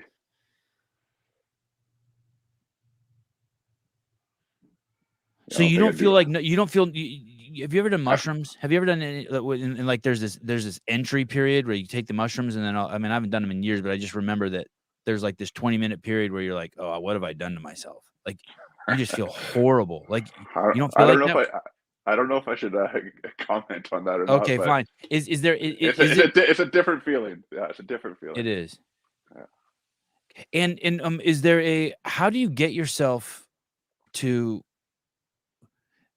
like I can't do that. I can't just go in the garage and just for some reason I have a psychological barrier. I guess it's called being a pussy, but I have that. I have a strong case of vagitosis. I can't just go in there and be like, hey, I'm going to do 50 calories as hard as I can. Yeah, you know what? It's just that you get in that routine. Like, obviously, anything that sucks is hard to start. But yeah, once you get into it, so like my routine before I had the twins was I'd wake up around like 5:30. I'd stretch because I literally need to stretch to get moving in the day, and then I'd come down to my garage in the morning and put in like a good 35 minute like of hard work. And so by the time I'm done, on all three machines. No, I'd usually pick a machine for in the morning, but like I'd rotate throughout the week. I'd try and rotate and spend whatever amount of time on each one. And then at the end of it, I'm like, okay, well, like I just did a really hard cardio workout. It's only 6:15 in the morning, so I've already kind of accomplished something. It's kind of like you get that euphoria, I don't know, feeling of like, hey, like I've done something good here. I like that feeling, so I'm going to keep on doing that every morning to achieve that same feeling. You know what I mean? So right. Yeah, I don't have a problem with that. I don't miss a day working out. I mean, I'll come home fucking from the restaurant 10 margaritas deep, and it's 11 o'clock at night, and I will work out. I'll go out there and spit that shit out. I love that. But it's just going full tilt. There's like like you have to prepare yourself, like, oh, like you just like you're having flashbacks, PTSD. Do you think, and also on top of that, do you think there's any damage you've done to yourself psychologically that damage might be too strong of a word, but you altered your interaction with the world because of some of the pain you put yourself in? I wouldn't say so. How do I answer this question? You've gone through some adaptation, though, that a vast majority of us have not gone through. But I try to accept it as if it's a good thing. It's like, hey, I'm right, okay. Yeah, I'm trying to put like a negative spin on. You're possessed. Yeah, no. Well, okay, okay. Like, give me the good. Yeah. Don't get me wrong. Like some people, like a lot of people think I'm a weirdo. Like, yeah. I mean, you have to be. No one's doing great shit who's not a weirdo. No normal people are doing great shit. No, none. Yeah, Zero. Well, but you have to accept the fact that you're not normal as well. It's like, okay, like why am I doing this? Like, why am I so like involved or like this is all I think about. Like there literally was a moment where like all I thought about were these machines, and like I'm like, okay, I need to like chill out here. Like this is weird. But again, that was like kind of like right in the like at the peak of my performance or whatnot. And I don't know, you get like addicted to it, I guess. I have no idea. It's like an addiction. Like you just can't stop thinking about it, even if you want to stop thinking about it. And but the thing is, my poor wife, like she there's a story where because my parents have like a summer place, like a little shack, like on the water up on near one of those islands that you were talking about earlier. And like I'm like so addicted on the rower right now at the time. And I was trying to figure out how I could fit the rower in my Mazda 3 and fit her at the same time. And I literally told her, I'm like, look, you might have to go with my parents separately because I need to bring my rower with me. And she's like, oh, she looked at like worst death stare I've ever received. But thankfully I was able to figure out how we to fit us both in there. But yeah, it's like that was the type of mentality I was in. Like I was like a lot of sacrifice and a lot of like weird behavior to achieve certain things. And I look back on it now and be like, yeah, that was weird. But I don't know, dude, all the great people have that story, and the people who want to be with great people have to fucking accept it. Like I was hearing stories about Lil Wayne, and just like everywhere he went, he would set up his recorder and a microphone. Like the first thing, just like walk right into a hotel room and set it up and just start rapping, and a bottle of cough syrup. Like it's like you better be obsessed. And then that's the thing. I think a lot of people don't know what it takes. Like I'm not trying to say I'm like on this other level or whatnot, but like a lot of people don't understand like what it takes to be great. And like I'm still learning how what I can do to be great at being a father or being at every other aspect of life. But yeah, a lot of it's like sacrifice, and a lot of it's like just putting yourself through a lot of uncomfortable situations and just accepting like, hey, this is part of the building process to achieve something that you've set out for yourself. Why do you call it sacrifice? Just okay. Well, here's another story. Again, I see it as a sacrifice because other people would probably too. Like, so the Winter Olympics were in Vancouver in 2010, and this is before the ERGs. So this like I'm at this point I'm trying. So I played quarterback when I played football. Wow. So again, about the same size I am now, a little bit smaller, and I was playing rugby like on the side. And once football is done, actually I tried out for a CFL team in Canada, got cut pretty quickly. So I went, okay, I'm going to pursue rugby. And the Canadian coach was like, hey, look, like your skills aren't good enough to be the position you want to be, but they're good enough to be this other position if you want to like put the work in to try and make this become a prop, which is literally like the big lumbering dudes that run around on the field or whatnot. So I didn't have the body for that, but there's quite a few sacrifices I put in. So one, like I literally, all I did was eat and work out for like 3 years to try to, which I did achieve this goal of being like the starting tight head prop for Canada. And also like, for their Olympic team? Pretty much. Yeah. Or like our international team. Wow. Yeah, wow. So, that's crazy. And then got a contract to play professionally in France, all within like a 3-year period. Like I graduated in 2008 from university, and I played in the World Cup in 2011 and got a contract like the next month. So in 2010, the Winter Olympics were in Vancouver, and the Canada was playing the gold medal match against the US, and everyone's partying like during the game, and we ended up winning. So after the game, and I remember like I was walking through the streets, and I was walking to go to the gym because I need to get my workout in for this day, because in my mind I'm like, if I don't get this workout in, I'm doing myself a disservice, and I'm not going to achieve my goal or whatnot. So that type of things, like I missed out on one of, like people were saying it was the best night of their life of partying and stuff, and like I'm there at the gym working out. So right. But did you see it as sacrifice, I guess is my question? No, not at the time. No. Right. Okay. Yeah. I just thought this is what I need to do. People will say that about their. I get triggered by it. The word sacrifice. People will say that like about their kids. Oh, I've sacrificed so much for my kids. I'm like, fuck you. Like this is it, man. This is my life. Like there is no like. I don't know. I think let me look up the word sacrifice. No, I feel like there's a negative connotation with it. Like I had to give something up. It's like, dude, I like an act of slaughtering an animal or person, surrendering a possession as of an offering to God. Oh, okay, I like that. I'm not a big God guy, but I like to think of it as like I'm doing it for God. I'm doing it for something like bigger than myself. Yeah. Well, I think a lot of people will say they're sacrificing with, I'm just going to say the kid thing is because they're unable to achieve their goals anymore. It's more focused on your kids now. Right. You know what I mean? Like, right. Yeah. So like now it's not about you anymore. It's about your family and your kids. So maybe that's where they think about the sacrifice. Like I don't see it that way, but I can see why some people could. Right. Yeah. And it definitely is like that. There's no like yesterday I was with the kids all day, and yesterday was one of those days that I didn't get to work out until 8:30 at night in the garage, and it's like a half-ass workout, and I know it's shitty, but at least I'm doing it. But Yeah. you gave your day to your kids. Hmm. You don't get to do what you want, but it's awesome. But it's fantastic. Did you ever make it to the Olympics? No, well, with rugby 15s, it's not an Olympic sport. It's like they have their own World Cup, but rugby sevens has become an Olympic sport. But yeah, no, I wasn't on that team. Is rugby 15s? Are those different levels of competitiveness? It's just a different style of the game. Oh, So like, yeah, rugby 15s is or rugby union is there's 15 guys on each team, so 30 guys on the field playing and smashing in and whatever, and but sevens is 7 guys on each side, and it's more of a fast-paced, like skill-based version of rugby. More is there exciting, one that's actually, but- significantly more popular? Is there one that's like on the world stage, like the one they play in well, Australia? And well, Tonga and- rugby union would be more popular. Although rugby union more popular, but rugby sevens is probably more fun to watch. Okay. Yeah. So you were quarterback on a American football team. Were you a good leader?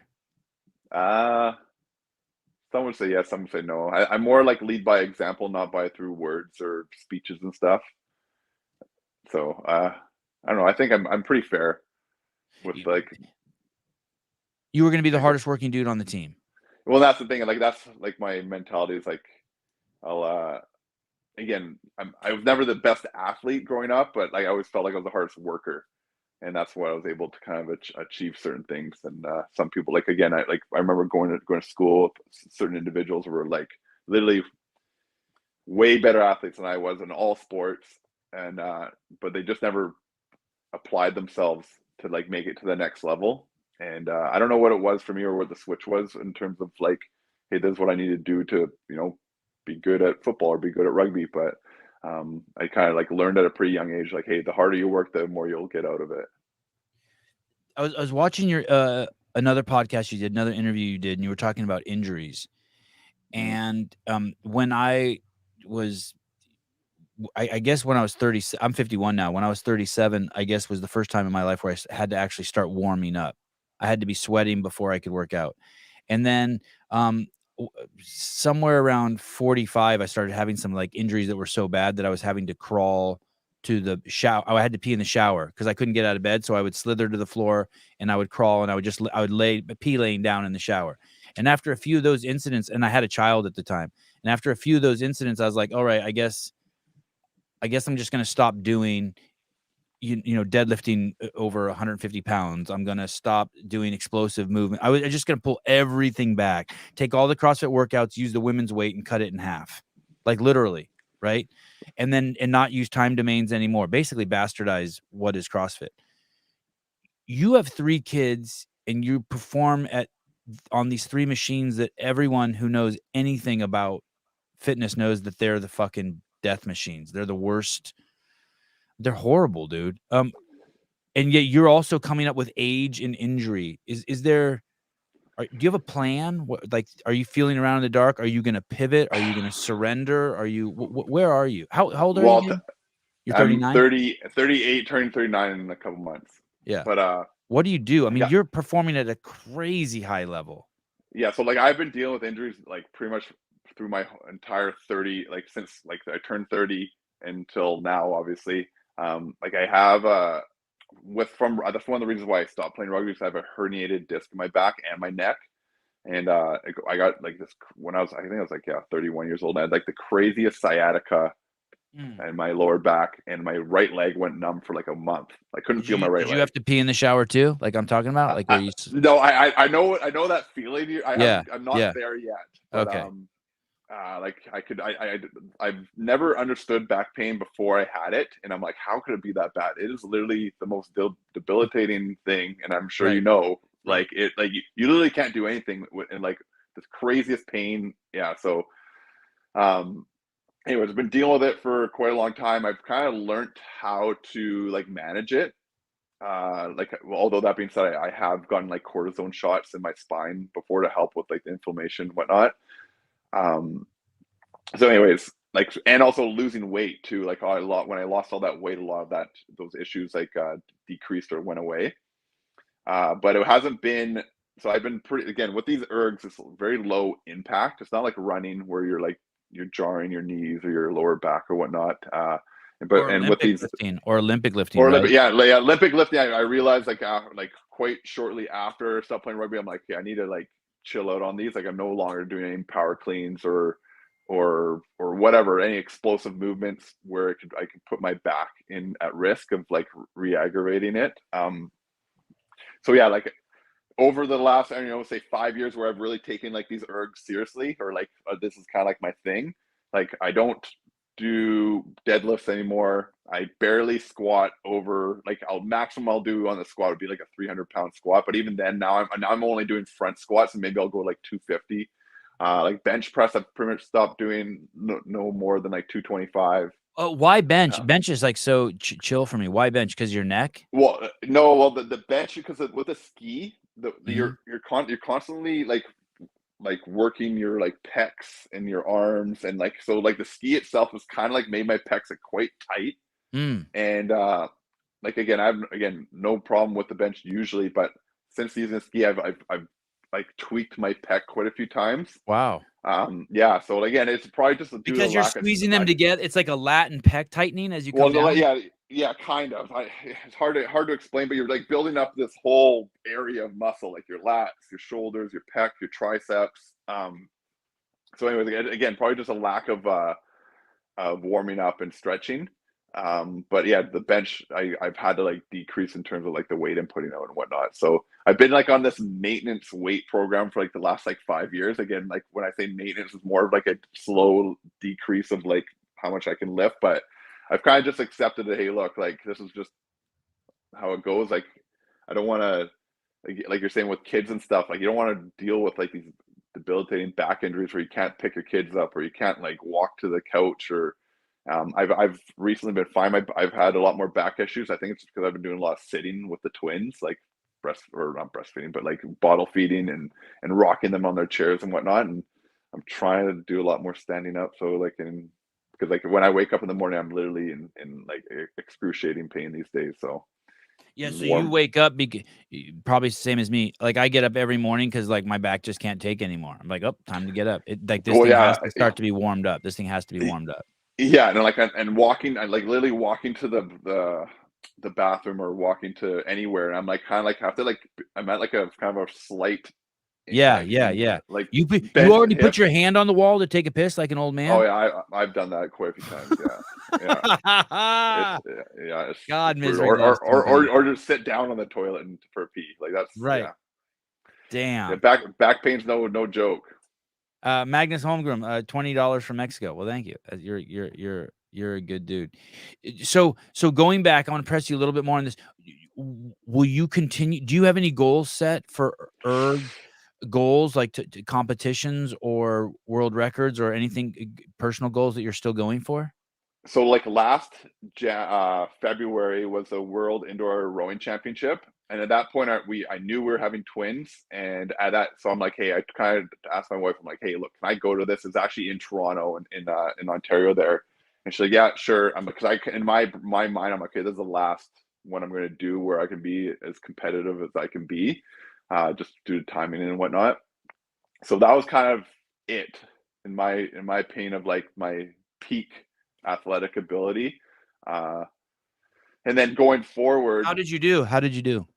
I entered this competition. It's called the Versa Challenge, where it was like it was supposed to be, how many workouts was it? It's supposed to be like, I think 6 workouts that weren't your normal type of rowing workouts. So they're kind of like made up workouts that we found out what we're going to do the day of. Okay. I ended up coming second. I lost out to this Finnish rower who's a freak too. So and it's a Concept 2 event. It's a Concept 2 event. Yeah, pretty much. Well, it's a world rowing event, but they use Concept 2 rowers as their machine of choice. Okay. Yeah. So that was, again, like in Toronto, it was a lot of fun. Enjoyed it. Again, meeting a lot of people you meet online that you don't obviously could normally see in person. So that was cool. But yeah, moving forward though, like I'm well aware of my age and what my body feels like. again, I use these things daily still, but I'm not really trying to set any like world records. But when I turn 40 in, I guess, 14 months, there are like age grade world records. I think I'm hoping that I'm still in a good enough shape where I can try and get a couple on the ski machine here. So that's the plan. Hey, do any of these transfer to other sports? Like, I don't know if there is a world bike riding, climbing championships, but let's say I'm guessing there's something where there's like, hey, this is the hill, and these are the times for it's 800-meter rides or mile rides. Like, do you do any stuff like that, or for rowing? Like, did your rowing skills transfer to being on a world class rowing team? I don't think so. No, like no, like so I've had quite a few people be like, "Oh, you should try this or you should try that." I'm like, man, I am 35 years old. I work out in my garage, and I'm happy with that. I don't want to go. Like I just know what it takes to be good at a sport, and I just know how much time that's going to be. And I just realized I don't have that time. So I enjoy my hobby of going into my basement like for an hour a day and keep it at that. And your day job is you're what we call, I think in the United States, a fire marshal. Yeah, so like I got hired as a firefighter, and I did that for 2.5 years, and then within our department, a fire marshal position presented itself, and I decided to go for that. Just with the hours worked out a lot better with our family life. So yeah, that's what I've been doing for the last 4 years. And what is that like? You'll get a call that there's like, or someone will be like, "Hey, we want to have 1,000 people in this room," and you'll be like, "Okay," and you'll be like, "Okay, you need to put more doors," or Kind of, yeah. So like my job is quite encompassing. It has a lot of roles. For one, I'll do a lot of like if your business, like we do annual and business inspections to make sure that you're like fire code compliant. If there's a fire, I'll go investigate it to try and determine the cause and origin of like why the fire started. Wow. Yeah, so like that's probably the most interesting part of our job, because it's like we don't take, we're not as, I want to say serious as a state when it comes to this, but we don't have the power to arrest anybody. We will if we do find it suspicious, we'll like pass it on to, like we call the RCMP, like our police, and they will and we'll work with them to try and like convict somebody, but they're the ones who do the arresting and charging. And then also like if someone's going to build like a new tower, I'll like review the plans to make sure that like, hey, look, this meets the expectations of the fire department. So yeah, it's good. I like the job. It's challenging, so yeah, it's good. Is there always shit to do? There's always shit to do. Yeah, there's like, again, like I was saying, like when it comes to inspections, like we have the city I live in, there's like, I don't know, 3,000 inspections that need to be done within every year. So we have like inspectors that do it, but then I will like help out with them as well if need be. Yeah, it reminds me. I can't remember. We had some housing crisis here in the United States, and there were like so many foreclosures that people were like, "Well, they're not going to get to my foreclosure for 3 years, so I don't have to pay shit." So I was just thinking, yeah, there must be people who like get pushed off until the next year, like a business that hasn't been checked in 3 years because the list is so long.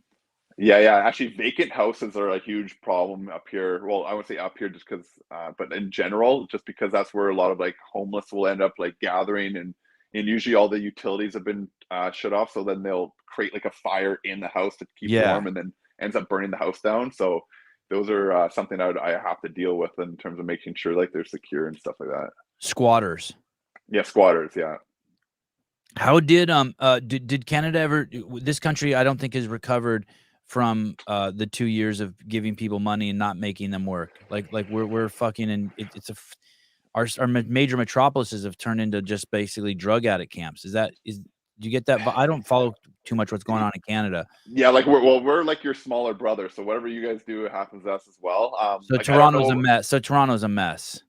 Possibly, like I don't Yeah. like, again, I don't know what the homelessness situation's like or like the drug use, but like I know that people are like really hurting up here with regards to like the interest rate hikes. So when the government was giving out all this free money, like our interest rates went like to zero. Yeah. And so everyone's like, okay, I'm buying a house now, thinking that it's going to stay like this forever. So the house prices went like sky high, and people are still buying. And now that they've jacked up the interest rates to like these historical increases, like levels right now, people are like, okay, I can't afford this. And like, so I think in the next year or two, again, I don't want to get too much into economics. I'm not an expert at all, but I think there's going to be some, yeah, it's going to be hurting. People will be hurting for sure. When do you guys vote for a new president? When do you guys get the option to boot Trudeau? Yeah, I don't know. I'm hoping sooner than later, but we don't work like you guys do, where it's every 4 years. Like, I think that the way our government works, again, I don't really even know, but he called an election actually during COVID. Oh, he gets to call it. That's right. I think, that's right. Yeah. Again, I don't know what the actual time frame is, but the thing up in Canada though, you can literally be prime minister forever. Like, it's like there's no 8-year maximum like you guys have. Yeah. So, but I think the way things are going for him at the moment, I don't think he'll be, if an election does come up soon, I don't think he'll be hanging around too much longer. Have you seen the video of this dude? I think he's one of your guys. He's being interviewed and he's eating an apple. No. Have you seen that guy? No. God, what's the guy's name? He's such a stud. It's so classic. But I was going to ask you if you thought. I was going to ask you if you thought that video was real or not. All these people were telling me it was staged. It's a reporter who's asking him a bunch of questions, and the questions don't make sense. And he's a politician. He's going to run against Trudeau, but he's just sitting there eating an apple, just kind of slapping the reporter around. What's the guy's name? Do you know? God, I wish I could remember. I want to make a deal with you if you get rid of your. Say it. What's his name? Is it a French name? I don't know what the guy's Yeah, name I think it is a French name. He's cool looking. He's got his hair all combed to the side and shit, and he's just eating an apple. Does he wear glasses? Yeah. Okay, like I think that's like his main competition. I don't know what the guy's name is. Oh, Pierre, this guy. They're saying his name's Pierre Polivier. Yeah, that's the guy. He's actually, I enjoy him just because he's pretty like. Oh, I loved him. Oh yeah, he's I don't know. Again, I'm not much into politics, but yeah, I do see him quite a bit in terms of like he's quite outspoken when it comes to Trudeau and like the government that we have in place right now. We should make a deal, me and you. You get rid of your guy, we'll get rid of our guy. Like, well, who do you want to go in? I don't care. Yeah, I think you guys have to have an age limit. That's your problem. Yeah, down there. I don't care. And anyone who will close our border and not close our country down ever again. Yeah, that was again. We were in some crazy times then, but I'm hoping that you look back on it and be like, we screwed up big time. Yeah. Yeah. Well, hey, dude, I put you in my Google alerts. I'll be watching to see. I know that someone of your caliber will not be able to sit still. And you are going to have to express yourself. Oh, that's what I wanted to ask you. Speaking about expressing yourself, what is this? What is it? You know what I'm going to pull up? I don't know. Probably. There's some ghosts in the internet these days, so I have no idea. Tell me about this thing. What is this? Oh, okay. So longer story, but I'll try and keep it short. No, keep it long. I got all the time in the world. You go ahead. Okay. So what I was over in France. It was like so I signed with a team, and it's called Aurillac, France. I played there for a season and a half, and then I signed with this team called La Rochelle, or in the city of La Rochelle, Stade Rochelle, they're called. But anyways, I dated a girl in the 6th grade named Rochelle Ritchie. Fuck. Oh, if you ever go to France, go to La Rochelle. It's like one of the more beautiful cities they have there. It's on the west coast near Bordeaux. Beautiful spot. But anyways, kind of a depressing story actually. Anyways, went there with big hopes of, hey, this is gonna be my forever club. I'm gonna be here forever. And needless to say, within like a week or two, I realized the coach hated me, and anyways did not do well. Stopped playing. He stopped playing me. So I kind of went through like this thing of depression. And anyways, my outlet was like art. So that's my wife and I started doing it. So anyways, I found this artist who uses cards, and he paints things on the cards and then separates them and makes these like big murals or whatnot. So I kind of took the idea and started doing it myself. And yeah, anyways, actually you can see that picture where I'm coming out above the pumpkin there. Yeah. That's like the heaviest I was there. Where dude, you have no neck there. Yeah, no neck. I look like a fish. Oh, my kids wear those sliders at jiu-jitsu tournaments. Those exact same ones. Amazon. We're on the same Amazon. Hey, there's Trudeau right there, actually beside the pumpkin. So we went right there. That's him. I'm lifting him up there, right beside the pumpkin. No. Yeah, that's him. Oh, you got your thumb in his butt. That's what happened to him. That's yeah. When we're playing on the national team, we did like this like publicity like game on they called like the game on the hill, and Yeah. all the politicians came out, and we ended up playing rugby with them. So yeah, he wanted like the best story actually. So after this photo, he comes up to me and starts talking to me, and like again, I'm not into politics at all, so he's like, oh, ask me all these rugby questions. Answer him, had a bit of a chat with them, and he's like, oh, hey, what's your name? I'm like, oh, it's Jason Marshall. And I look at him like, what's your name? Oh, awesome. Oh, he looked at me with complete disgust, like literally wanted, and he literally didn't say any, he's like, it's Justin. And I'm like, oh, and in my head, I'm like, oh, Justin Trudeau. And he literally turns around and walks away. Oh, my God. Oh, idiot. shit. Oh, yeah, he was not pumped with me at that point, so. Oh, wow. So you like he's a pompous douche? Like, hey, Oh, like yeah, he's as pompous as he gets. Like not my favorite. wow. Yeah, bit of an ego. Wow. Is your wife Canadian? She is, yeah. She's actually from near Toronto. She's not from Ontario. That's where I met her, actually. Okay, so you didn't pick her up in La Rochelle and bring her back? No. She we met in Toronto after a rugby game, and oh yeah, that's the Betty Boop. That one I actually like copied from the original artist, and I actually gave that. So I did it. I made it in France. I sent it home to my mom. She still has it actually. But yeah, just something to pass the time when I was going through a tough time, and yeah, that's. Why did your coach hate you? He you know what? I don't know, but in France, the way again, if I'm going to try and explain to someone like with rugby in France, it's all about like the big brutes, like just smashing and just I don't know. That's what your role is. And their style of play there. That it's their style very of play physical rugby. It's very physical. Where if you go down like New Zealand or Australia, it's very skill based and they're very fast and whatnot. So, anyways, I like excel more in the skill based game. And when I went to France, like I had to like learn really quickly. Like, okay, they appreciate the skills I have, but at the end of the day, they want me to do the job that I'm meant to do. So the position I was playing, like I was quite small actually, although I looked big, I was quite small compared to most of the other people. Anyways, I was kind of struggling at my primary role, but doing well on the secondary stuff. But all he cared about was my primary, and I think gave me like one or two chances, and I didn't do what his expectations were, and at that point I was like dead to him. So, and he treated me as such. So it was a pretty tough time. And you had already signed a contract there, so you were stuck there. And yeah, I signed a 2-year deal there, and within like 3 months I told him that I was like I wanted out. Like I'm like I can't, and so I ended up having to be there for the whole year. But in the meantime, what he did, he like pretty much the French community is pretty small when it comes to rugby. So he phoned around to all the other coaches being like, this guy's a dud, like don't sign him.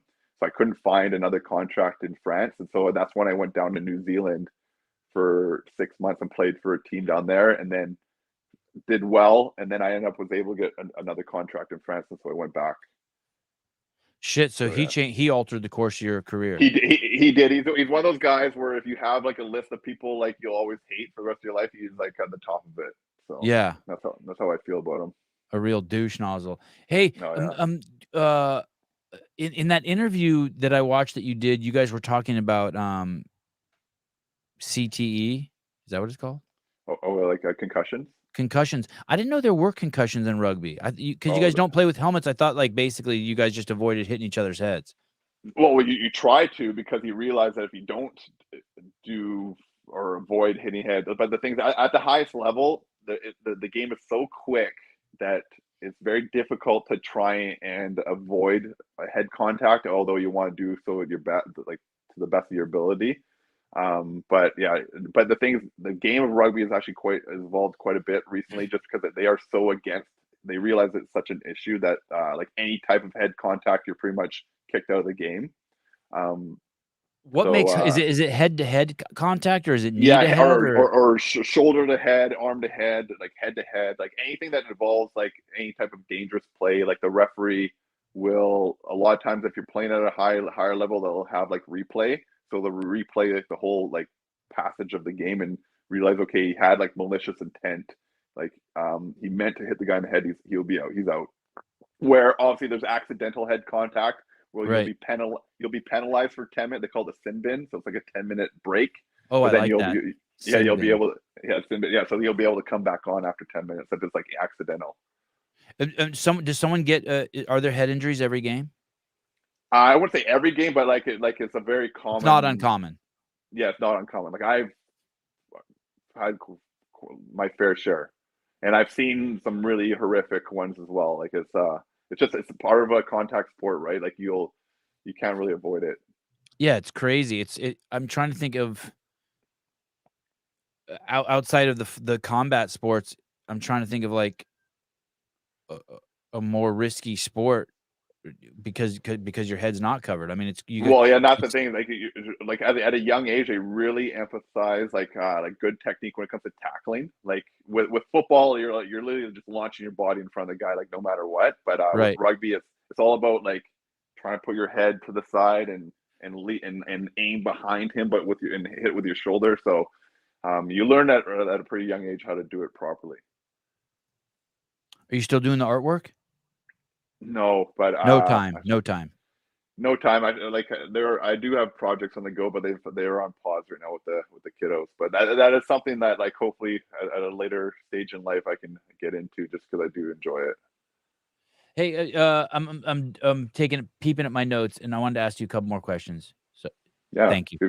I have all the time right now. Okay, you're awesome. Hey, I thought I heard the other day someone say about a max deadlift. If you do a max deadlift, and it was some guy who could deadlift 1,000 pounds or something. I thought he said it takes his CNS, central nervous system, whatever the fuck that is, 2 weeks to recover. Is it like that with is the ERG like that? If you do something a max effort, is there some really prolonged recovery time, like to get really back up to 100%? I would say normally yes, but again, depends on the train that you put in. The way I like to train is like usually like high intensity for short periods of time. Where like when I was talking to Hunter, he was saying he puts in like 4, 5, 6 hours a day in terms of like working out, and that like I don't have the time to do that. So I'm usually like an hour a day, but I'm making sure in that hour a day I'm like going like balls to the wall type of thing. So by training like that, I feel that, and usually that balls to the wall is like for a half an hour period of time. So when I go do like a 2K row or whatnot, a shorter interval or a shorter duration workout, whereas max, like I feel like my body's already kind of like, hey, this is normal. Like I can recover quickly from it. It won't take me like a month to recover. Maybe take me 2 or 3 days, but besides that, like I feel like the way I train, it kind of like allows me to hit these maxes a lot more regularly, or like without much I guess I don't know, like healing or whatnot afterwards. Was it earlier in the interview you were talking about a max effort you did where you were on the floor for 10 minutes? I think it was the rower, right? And you were saying your legs, but so your muscular fatigue is your limiting factor, not your cardiovascular, not your ability to intake oxygen. I think my limiting factor is like the mental state, like the fact that you know that you're going to be going into this like, okay, there's gonna be 6 minutes, but it's gonna be 6 minutes of like, well, I would say it's not all pain, but like the last like 3 minutes you're like bearing down. Like that's the hardest part, is like accepting the fact of what you're getting yourself into. And that's why I think with the training I do, where it is like balls to the wall for half an hour, it kind of lets my brain shift into this like, okay, 6 minutes of pain, but like I know what it takes or what it's going to feel like or how it's going to go and how I'm going to feel at the end. How does that help? I still don't get it. How does that help knowing? I would think that makes it even worse that you know what you're getting yourself into. Do you think you could kill yourself? Me? Yeah, like do you think like not, like they'll get like you can put a dog and have them pull you can run a dog to death. Yeah, so like my problem is, you think that like, you could like mentally get your head around like, hey, I'm gonna pull on this rower so hard that I just fucking die? I mean, I'm kind of asking it serious, like. Yeah, no, like I have like a bad case of OCD. So yeah, and one of the things I love doing with these ERGs, because it's all data driven, is like especially when I'm doing interval work, is I'll try and make every interval the same, like the same time, the same strokes, and do it for and see how long I can do it for. And then that's usually because I have another Instagram account. It's called next level or next nxt.lvl.athlete. I think it's in the bio of my main page there, but I found it. yeah. So that's where I post all my ERG screens. It's a very boring content. It's literally just ERG screens, but if you look at them, a lot of them are just like this OCD, like everything's perfect. Actually, so that one on the top, yeah, that one right there. So that's like one of probably the best rower performance I've ever done. It's a workout called golf, where it's 1 minute on, 1 minute off, and you do 18 rounds. And then whatever meter you get is there's like a score sheet that you can use that like, hey, this is like a par, or a -1, -2, or whatnot. So, anyways, I'm kind of at a level where the score doesn't really matter because I'm getting like albatross or like -2 every single time. But that one right there, where it's like I picked a pace that was way too quick, but I'm okay. I'm just gonna go with it. And then at the end, I'm like, okay, I'm like my heart rate is like 190, which is way too high. I should not be. I should probably quit, but I'm want this perfect screen so bad. I'm willing to put whatever pain or whatever, yeah, like whatever it takes to get it done. So that's So my problem. to the 10th of a second. Yeah. With only so it was 18 rounds and 17 rounds were identical, and one of the rounds was off by a 10th of a second. No, it's actually so the very top is a weird, they call it concept 2 math, where it doesn't really add up for whatever reason, but all 18 rounds are actually exactly the same, but the overall or average time is off by a 10th. Oh shit. Yeah, but I don't know how that happened, but and that's a score sheet that usually people will use there. How did you do that? You know what? I don't know, outer body experience, I guess. I don't know. Like that right there was right before the World Championship last year, or I guess earlier this year. So that was like I was at my peak fitness at that point. And like I said, that's the best one I've ever done. Have you ever looked at the people who follow you? It's kind of like a who's who in the athletic world. There's definitely some people that I'm like, oh wow, like crazy. Like people are tripping on you. I went through the people who are following you. It's fucking nuts. It's well, like, there's that. Like a couple, like what's his name? Chandler Smith. He reached out to me. Yeah, I actually really like that guy. We've had some chats over the ERGs and stuff like that, and yeah, so like names like that. I'm like, man, how did you find out about me? Like I watch you on the weekends, or I watch you on the Netflix series that when they cover all that CrossFit stuff there. So. Do you think it's I don't know what the right word is. You think it's important to have all 3 machines? Like if you want to be if you're an athlete, have all 3?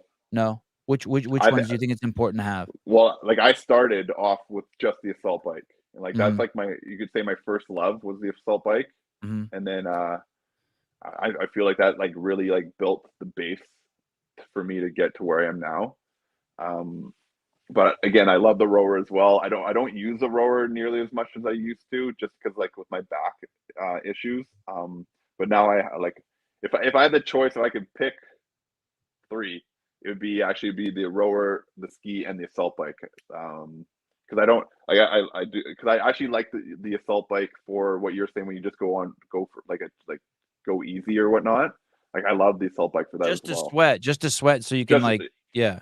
Like again, I'll probably do like 30 minutes on it, but like I can do it like just like yeah. What will you do in 30 minutes? What will you do in 30? Like if you're like listening to like an audiobook, what would your 30-minute assault bike calories be? Like again, OCD weirdness. Like I'll never try and go under 500 calories in 30 minutes. Holy shit! Yeah, the most I've ever done was 627. Holy shit! Yeah, so that's the most I've done. Yeah, but anyways, that's like, but to me, 500 calories is like relatively like I'm like my heart rate's probably in the 150s, maybe low 160s, and I like it's pretty chill. 500. So I have that same OCD thing, but my thing is like, hey, just do 100. Don't be a pussy in 10 minutes. And yours is 30 minutes, 500. That's like kind of your baseline. Like, hey, you need to get that in order like to be able to look in the mirror today. Pretty much, yeah. Honey, I got $4.99. Don't talk to me. Wow. Adam Blakeslee, Sevan having vagitosis flare up after hearing that. Yeah. It's fucking nuts. I'm not changing anything. That's nuts. Wow. That is Again, I've spent hours on the assault bike, probably days worth of hours. Yeah. But again, I built up to there like before. Again, I think I brought this up in Hunter's podcast. Was the very first test that was given to me. Again, I had a trainer who said that if you can get 7 miles under 16 minutes, like that's a good baseline on the, or like that's a high level achievement on the assault bike. So when I first did it, like I wasn't even close. But again, over this like period of like, okay, that's all I'm going to focus on. I was able to like achieve that, and then I started adding time to it. And next thing you know, like I went to 20 minutes, and okay, what's good for 20 minutes? So 300 calories, and then anyway, just started like adding to it, and then it got to the point where okay, 530 minutes is kind of like my like okay, I'm happy with that on an off day or whatnot, or on my chill day. I was trying to think like what some of my best assault shit is, and I can't tell if I'm lying or not, but I know I've hit 137 a few times calories in 10 minutes, but that still wouldn't even get me up to 500 if I time. You have to do 166. Like 166. Yeah, I've definitely never done that in 10 minutes. God, and so you're looking at that. Where are you at 10 minutes? Are you at 166 exactly? If you're No, like trying to take an easy day, or you like to be above, like get some in the bank, be like at 200? Well, I just know I need to be. So again, when you become so familiar with these machines, you know exactly what benchmarks you need to hit to get to something. Yeah. But yeah, I'll probably be at like one. Like I try and keep it like at a 68 RPM. It's kind of like my. Where I just try and keep it there. If I know if I'm going to be at 68, I know I'm going to end up with like a 540 calorie total. Yeah. So yeah, that's kind of like just keep it there.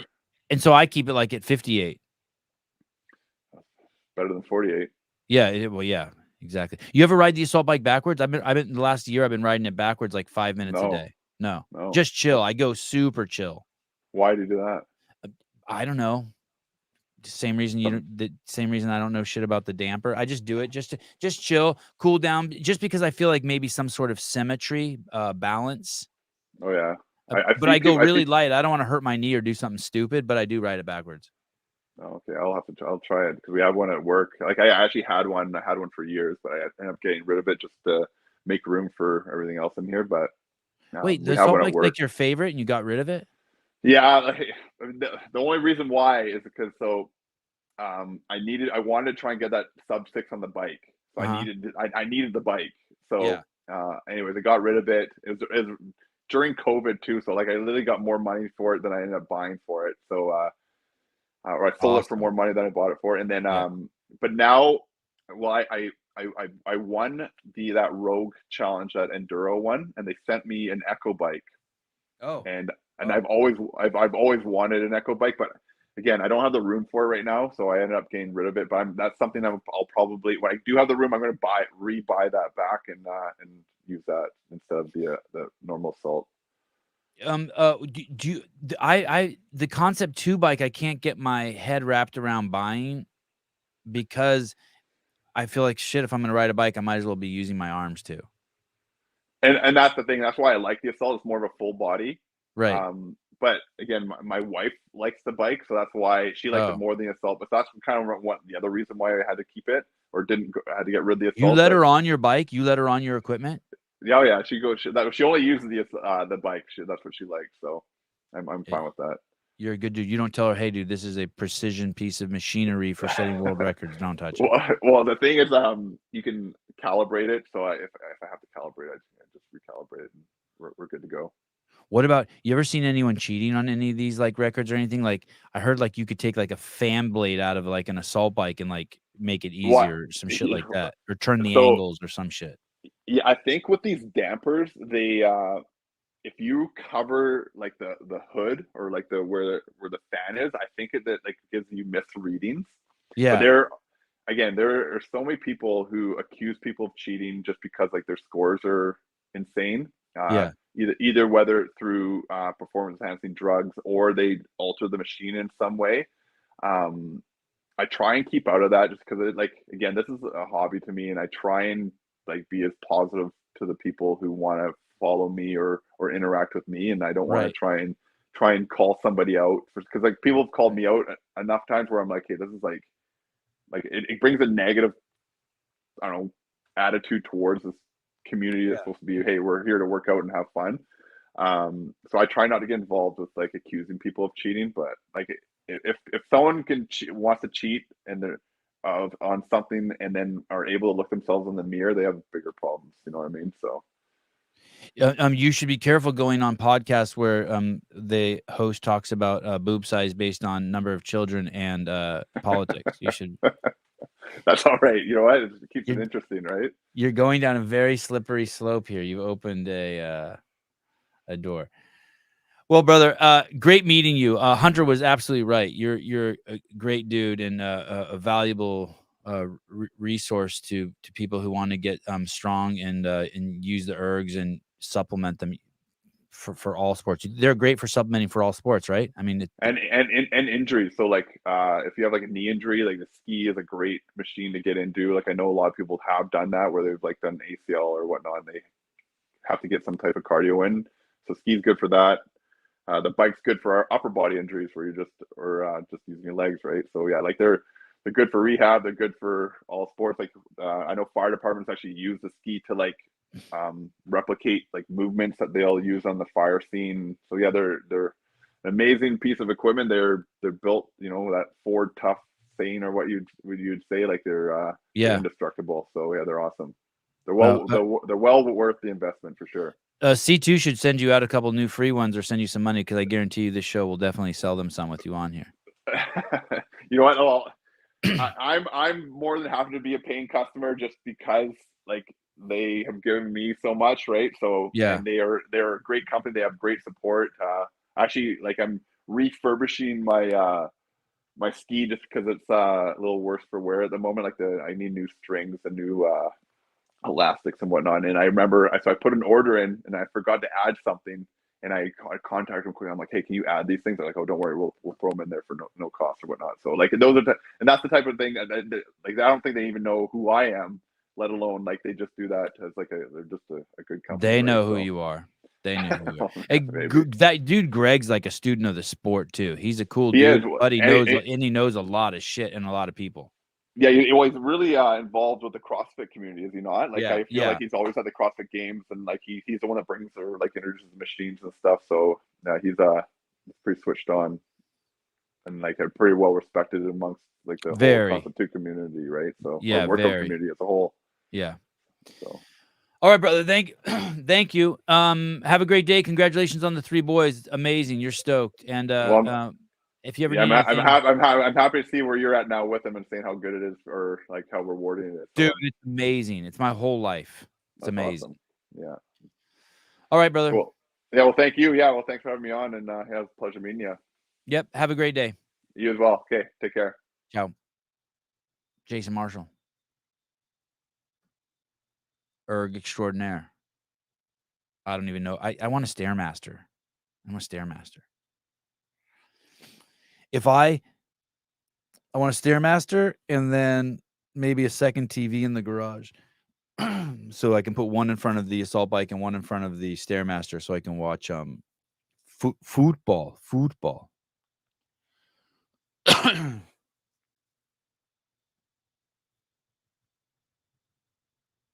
Dude, I am so fucking excited about Friday.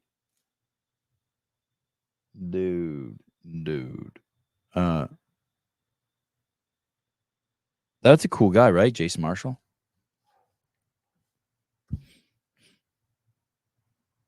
He was easy as shit. He knows a bunch of stuff. I loved hearing the stories.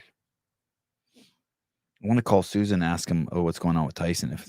If he's going to be on Friday's show. Dude, Friday's going to be crazy.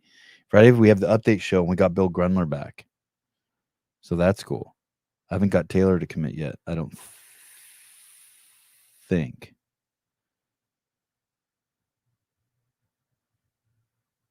What is this? No.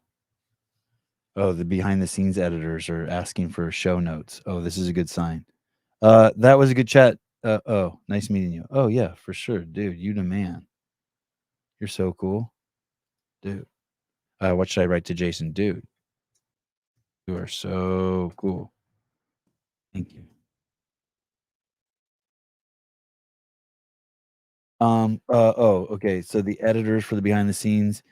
Did you send an email with notes for the second show? Oh no, not yet. No. I am halfway, and I don't really have any. Maybe some close-up shots in the event cap, recap B-roll. Maybe some close-up shots in the event cap B-roll.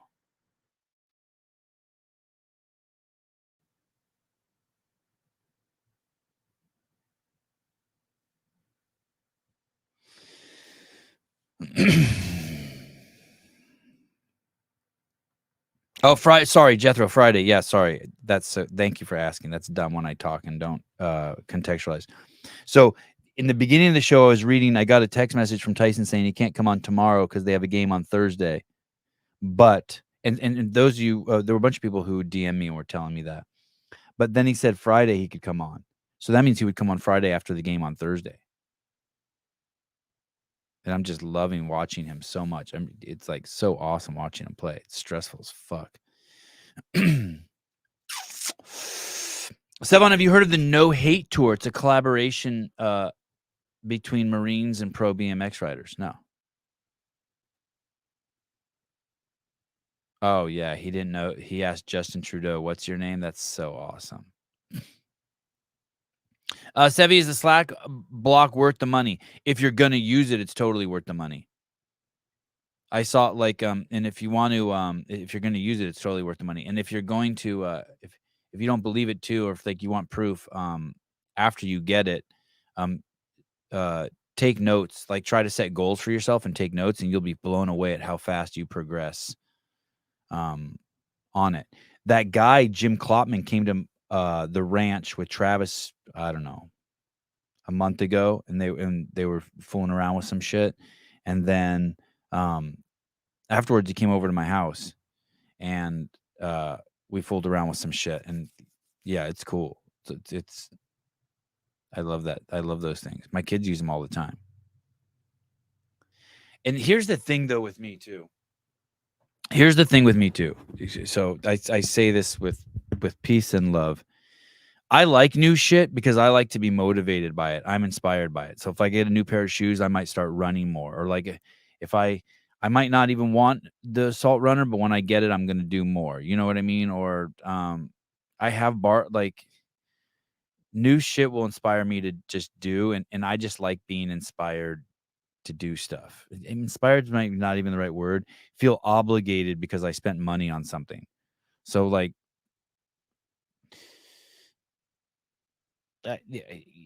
I'm not saying that the Slack block isn't great, but when I got it, I used, even though he gave me one, like I use it all the time because I have it and I was inspired to use it and I wanted to work on my balance because I have it and I wanted to get better by it. And I accepted the challenge of it.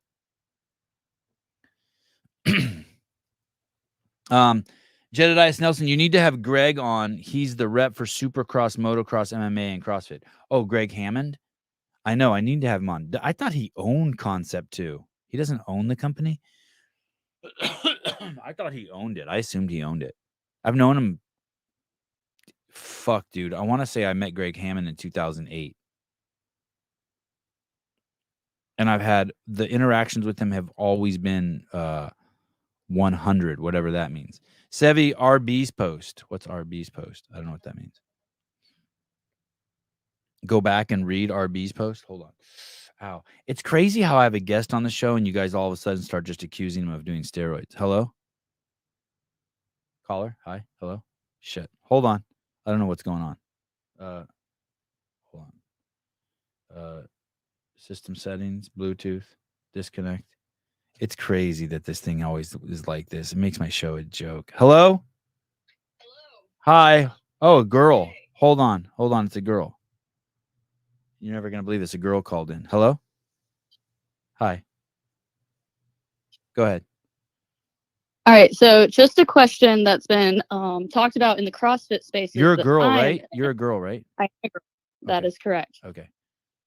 But we have been noticing that Noble's partnership or deal with CrossFit is ending this year, correct?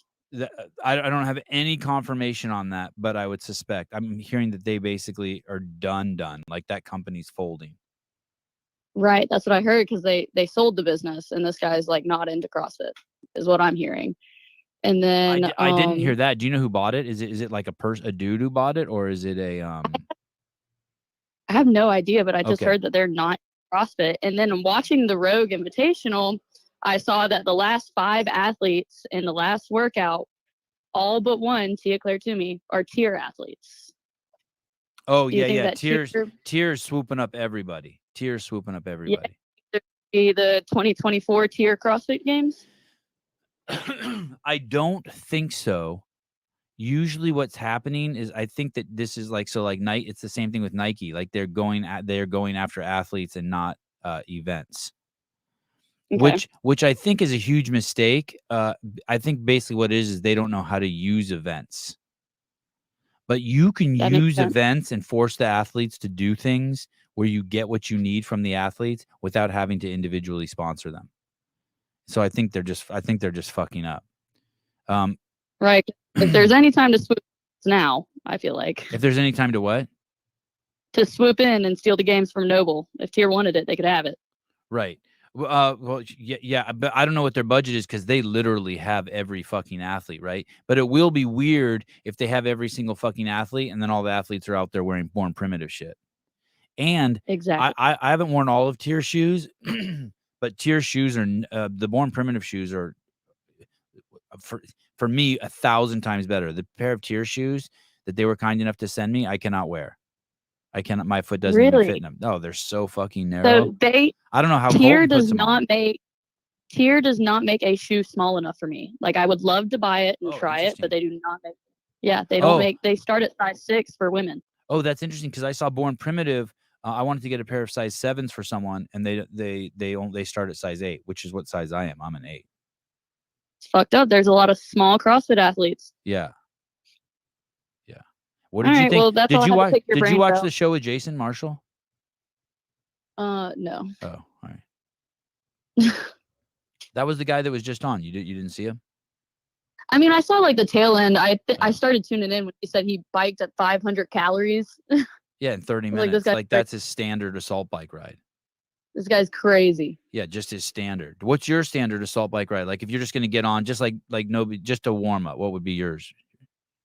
Well, I refuse to do that. Oh, I don't like doing it. But we had a workout earlier this week that was like a 50-calorie buy-in, and it took me like almost 5 whole minutes. Yeah, that's what it would take me too.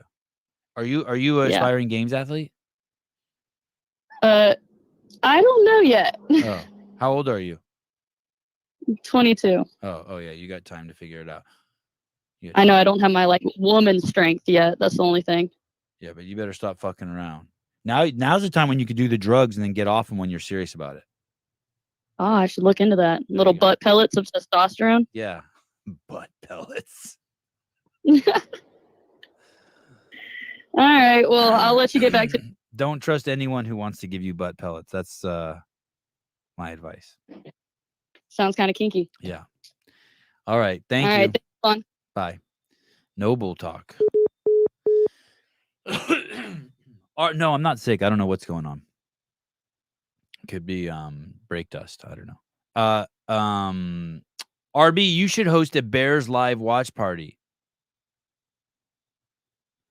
What does that even mean? What would I would just sit here and be like looking at the screen, like my big screen like this, and be like, "Oh shit, no way!" And people people calling in and sending links, and I'm watching it with people. What do I get to listen? I don't know how that works. Do I get to listen to the commentators? I don't even know what that would look like. I don't even know what that would look like.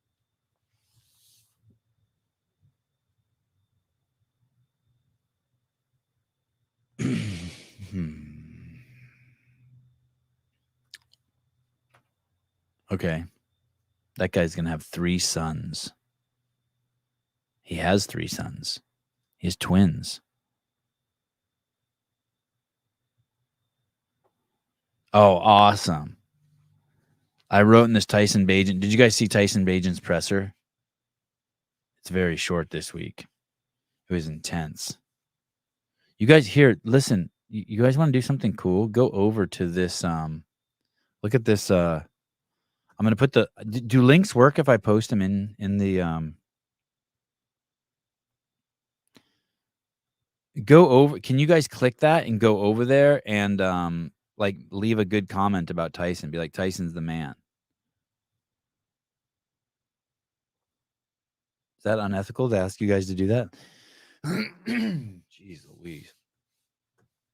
It's his presser.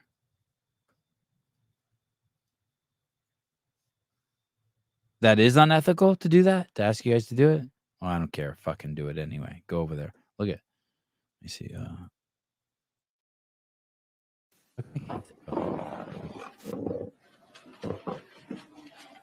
Yeah, Tyson Bagent post-game press conference, Chicago Bears, 293 comments. Oh, look, I write Tyson's the man. We all see it. And then it already has 4 replies. I hope he gets to start 6 more games. Yeah, me too. Oh, that's cool. All right. Yeah, cool. Yeah, this dude's a stud, man. T. Bagent. I wanted to ask him too, like if at some point, do you start to get gun shy because of the interceptions he has thrown? Like, does it compound and like make things worse, or is he able just to push all that shit away? A bad game. Zach, fuck man, he's so well spoken. Yeah, he's great. It's unethical to skip the only real question for Jason. Oh, what was that? What was the real question for him? Well, I asked him what he puts his damper on. He said 5.6. I didn't even know there was a point.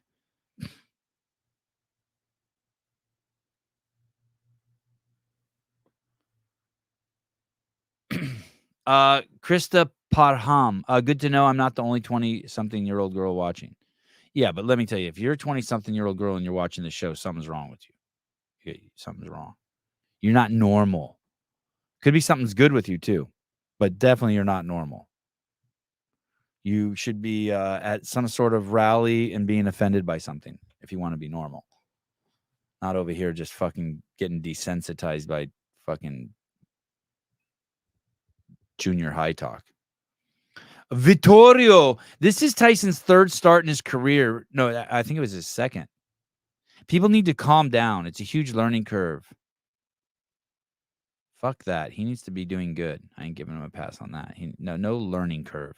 Go Tyson. He's good. He's great.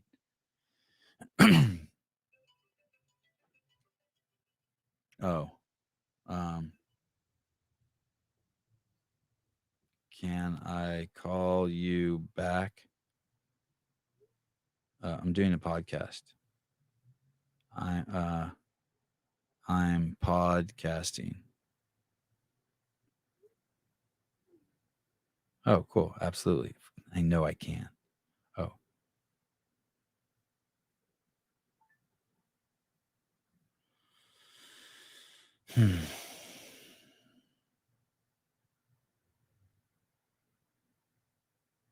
Oh, what is this? Jeffrey Adler. Does he have a new video?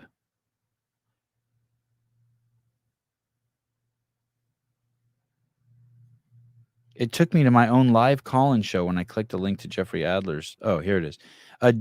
Jeffrey Adler training nutrition, winning the oh, what is this?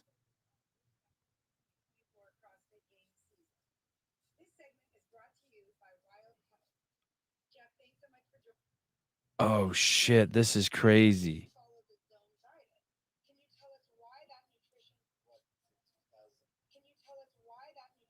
Oh my God. There's this. Oh no.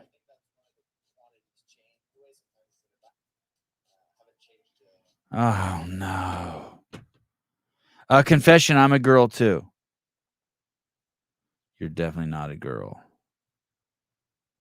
Oh no. I don't want to complain, but maybe critique is a better word. Let's go over to CrossFit.com's YouTube page. Jesus criminy. CrossFit YouTube. Oh no.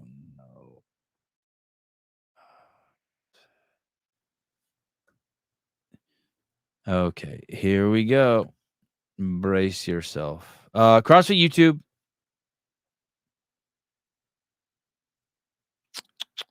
Jeffrey Adler. This looks interesting. Jeffrey Adler, training and nutrition, winning the CrossFit Games, 400 views 2 hours ago. That's really, really, really bad. I tried to watch this video too. Kai Rainey, who I like. She was on the original podcast for the CrossFit podcast in 2018. Which is kind of funny because in this video it says we were first introduced to you in 2020, which is not true. You were introduced in 2018. But that's what you get when you have people working at CrossFit who have no fucking idea what's going on and have no institutional knowledge. Before you know it, they will get rid of so many people there that people will just only be able to relate to it as like F45, or there'll be no institutional knowledge there. This is an interview. I can't even believe this is real. Listen to this voice here. Listen to this voice here. So we started doing zone because hold on. that's what I was over. It's been a while now. So Tell us why that nutrition regimen. We've heard that you follow the zone diet. Can you tell us why that nutrition regimen works for you and how long you've been following it? We know she's reading from something. Why does that matter, Sevan? Because it's thumbs up. Give that a thumbs up. Thank you.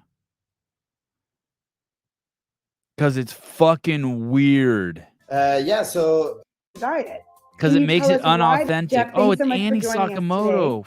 We've heard that you follow the zone diet. Can you tell us why CrossFit Games season? This segment is brought to you by Wild Health. Jeff, thanks so much for joining us This today. segment is brought to you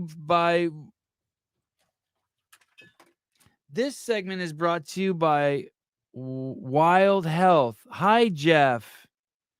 I heard you do workouts CrossFit style and do zone eating. Can you tell us? Hi. The fuck? The fuck is going on? We've heard that you follow the zone diet. Can you tell us why that nutrition regimen? People, you know, when people write, like some guy wrote to me the other day, he said something and I go, yeah, your mom rides my nuts. And he writes down in the comments, you can do better than that, Sevan. Show some respect. It's like, dude, but it's just totally misplaced. Like, what do you mean you can do better than that? How do you do better than a mom joke? But dude, CrossFit, you can do better than this. Works for you and how long you've been following it. Hey, they probably, in all honesty, see this graphic up here that says Annie Sakamoto with the little microphone so that you know it's her asking the question. They probably had 2 fucking Zoom meetings to decide whether they want to put that in or not. And if I'm fucking presented, if I'm Wild Health and this is the best image you can give me, this blocky Atari 2600 footage of Dave and fucking Jeffrey Adler, the fittest man on earth. I mean, this is how you do anything is how you do everything. And this is bad. Been following it. Dude. So how is his Zoom footage better than your fucking games footage? It's been a while now. So we started doing zone in 2000. You can benefit. Wait, I think I saw Annie. Sometimes the people. So it's, I think, one of the programs. Workout. I won't say programmer, but workout that. So listen, this is Annie interviewing Jeffrey Adler. They did not do this live. All of these podcast softwares, the ones she's using, Zoom and StreamYard, they have the ability to record at the local computer a super high-res version that you can then later upload to whoever's going to do the edit. Meaning someone this is just half-assed. This is someone who never made anything doing this. This is like, there's no media director. There's no oversight. There's no Leif Edmondson. There's no Sevan Matosian. There's no, like, whoever did this, like, had no fucking idea what they were doing. Like, seriously, I could teach Avi to do this. This is so fucking crazy bad. Yeah, Annie's bit was pre-recorded. I know, which is like, how is it even bad then? Dan Guerrero, why do you have to be such a dick? Come across over the last few weeks? Yeah, so I And don't there, know this is good. I mean, where this is I'm good. at 'cause Now we're I'm back to late. some authentic shit. There's I'm Annie being probably herself, gonna bar myself and I because like the B-roll. I do it. They push me to be a little bit better. So if I can devote a little bit more time on something else I'm weak at, or what I think I'm weak. Something weird's going on, man. It's like this is what's going on. This is what's going on. So look at these videos that have just popped up all of a sudden. So they didn't make any not that you guys care, but this is my life. They didn't make any videos forever. So all they had was like this stuff with like Ben Smith and Adrian Bosman talking about workouts for months and months and months. Nothing. They got nothing. Nothing for months. And why Dylan Francis does burpees on a private jet. People ripped on that. I thought that was actually kind of cool. I didn't think that was stupid. Oh, this is cool. The blind lady. Kim, we had her on the podcast. She was dope. But then all of a sudden, after not doing anything for months, they've kicked it into gear a little bit. They got oh no, they didn't. Never mind. Fuck. Never mind. Fuck. Okay. Oh, look. Okay, they have something here from 4 days ago. But they've started some content here. CrossFit training, but none of this, I don't recognize the way and any of these editing styles or the way this is being made.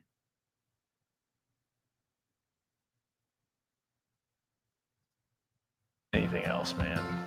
Oh, November 2nd. that's Dale's. Yeah, this is a trip.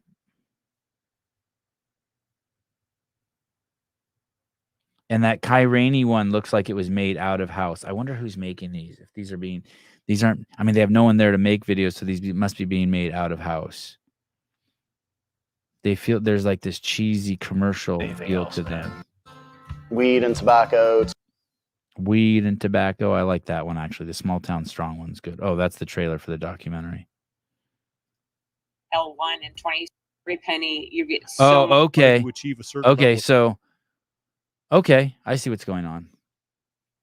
So normally you'd go out and film with this lady, right? But times are tight and the budget's tight. So you use a non CrossFit employee, the Lone Ranger, to do interviews on Zoom instead of going there and filming her and doing the interviews with real filmmakers, and then just use B-roll from old stuff.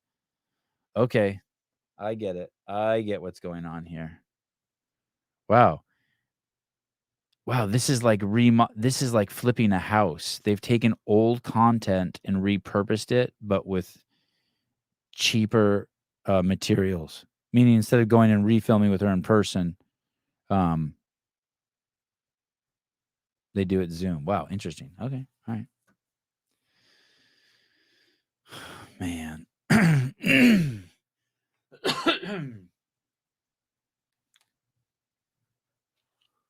Man, oh man.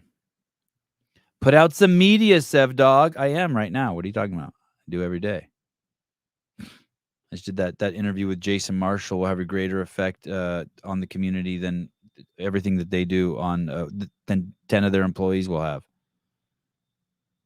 That will inspire 100 affiliate owners who watch the show to do some ERG workouts. Maybe buy an ERG. Maybe do an ERG seminar at their gym. That'll inspire fucking 1,000 people today who watch that video to do some ERG work to fucking lower the rower down in their garage they haven't lowered in a month. Thank you. I appreciate it.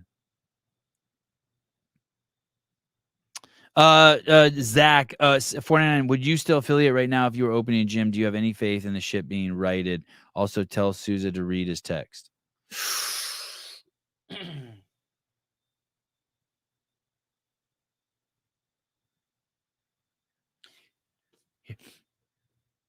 I can't answer that in a bubble, but here's what happens, right? I'm 17 years old and I fucking find CrossFit, right? And I'm so fucking stoked. And by the 19, I've decided to take my L1 and I can't believe how amazing it is. And by the time I'm 22, I'm ready to open a gym and I affiliate. Yeah, I could totally see myself doing that. I mean, I could I could see the 22-year-old version of me doing that. The current version of me, like at 51 years old, what I know now, fuck no.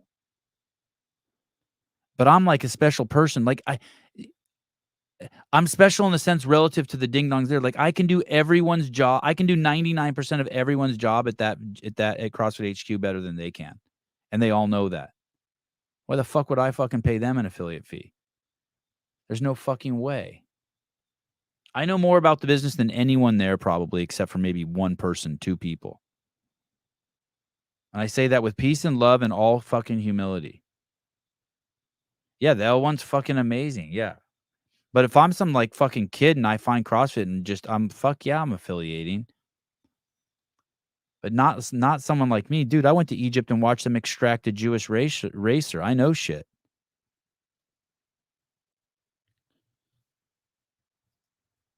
They have like horrible shit internally going on there. Like horrible. Like stuff I can't tell you horrible. Because they're like they're family members. Do you know what I mean? It's like if I caught two cousins fucking, but I just wouldn't tell you. Like I know stuff like that. I'm just like, ugh. But they're my cousins and I love them. So it's like, what am I like? I'm not, you know what I mean? I don't really think that's bad if cousins fuck it. Anyway, that's probably a bad example. Do what you want. I ain't judging you. Cousins, especially if you're distant cousins. Zach, I'm 32 and right between both perspectives. Yeah, I mean, fuck, I love fucking CrossFit. I love what it's done for me, my family, the methodology. I'm so happy that I'm friends with Dave. I'm friends with Don. I'm friends with Greg. There's a handful of employees there I fucking really like. More than a handful, dozens and dozens actually. Fucking love me some fucking Chuck and Todd Whitman and all the OGs and Jen. Fuck, I could go on and on forever. Mike Giardina. Does he still work there? Giardina. Nicole Carroll. Dave. All my homies. Anyone who's left in the media department. There was a graphics dude there who was a stud. Matt Bishel's cool. Cool as shit. I see he still lives in my town. I see him. He was on the podcast with me. I assume he's still there.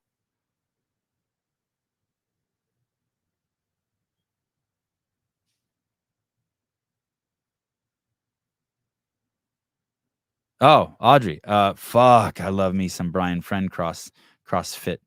Sit on my face fit. Dusty Highland. I love Dusty Highland. I don't think he's affiliated anymore.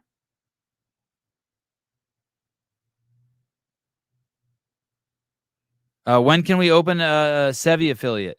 Sevan, Tyrone, and Lamar affiliate?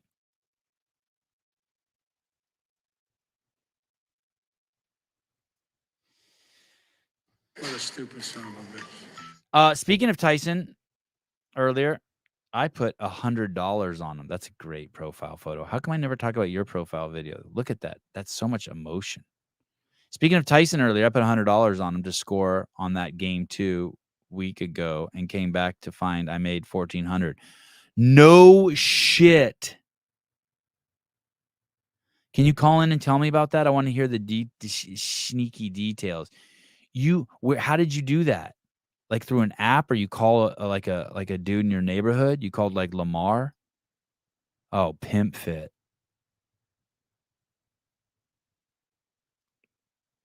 I would love to have a page. I would love to have a I wonder if we had a I wonder if I did programming, if anyone would do my stupid programming. You'd have to have an assault bike. Just wrote down what I did every single day. Somewhere. Sevi Fit. Today, I watched 3 old UFC fights while sitting on the assault bike. Then I went into the backyard and I pulled my knee sleeves up over my ankles when I did 10 rope climbs. I accidentally stepped in shit.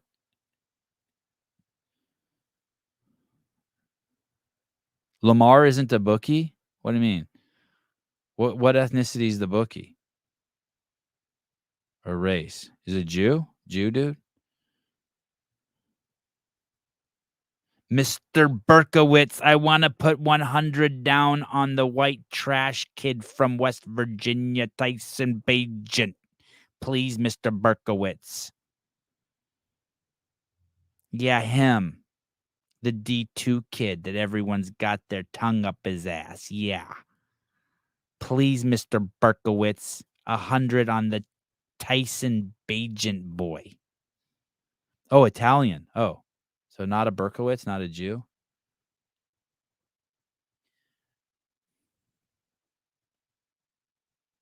This is Tony. You want to put 100 on the Tyson kid? That's a smart 100. That's a smart 100. Take your shoes off when you step on the carpet. Or just stand at the door and give Charlie 100. Uh-oh. I'm going to get in trouble for something. Yeah, good money on the Tyson kid. He eats spaghetti. Spaghetti. He eats spaghetti. Pischetti. He eats pischetti. Hi. Hey. Hey. You there? Yeah. Could you turn my voice Oh. off? Thank you. Yeah, absolutely. Sorry. I was No, no. trying to walk in the other room. No Oh, problem. yeah, you were talking about that. Oh, yeah. Yeah, so I was on FanDuel. Please take I your think Adderall we're before 14. you call in. You're completely scattered. Please take your Adderall today. Thank you. I got 2 kids under 3 around right now. Oh, shit. Awesome. By the way, I love that line when people say that too. I love that. I got 3 under 5. That all because then you're like, oh fuck, like as a parent, you're like, Jesus Christ. Yeah, you're busy. One wants me to read a book right now, so I got like 2 minutes. Fuck reading. Yeah. So the odds were 1,400 to 1 or something like that. Plus 1,400. You can go on the FanDuel app, and I was watching. Wait, hold on a how he second. I want to hear the scrambled story. Hold on 1 second. Hold on. Yep. Don't go anywhere. I know you got 2 kids. Sorry. Okay. I gotta fucking reset my Bluetooth. You're fucking popping. It's my fault. I'm such a douche. I want to hear this story. This is awesome. Okay, hello.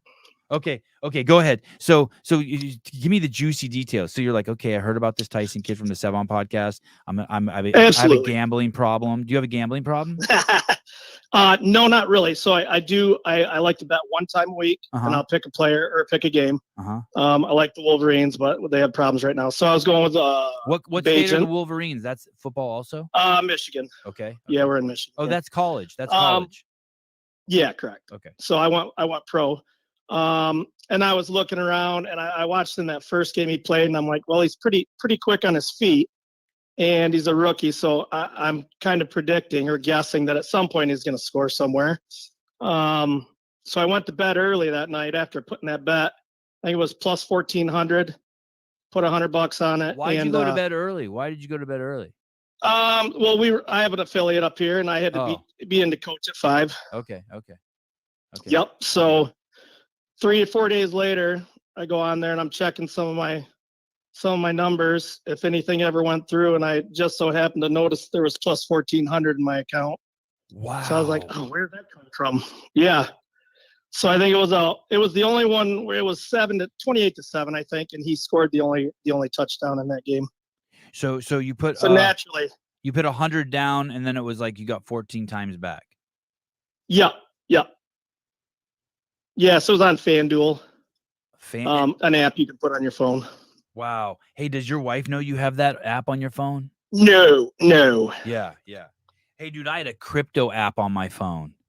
That was fucked. I spent like $3,000 in like 3 months, and I should look right now to see if it's horrible. It's called crypto.com.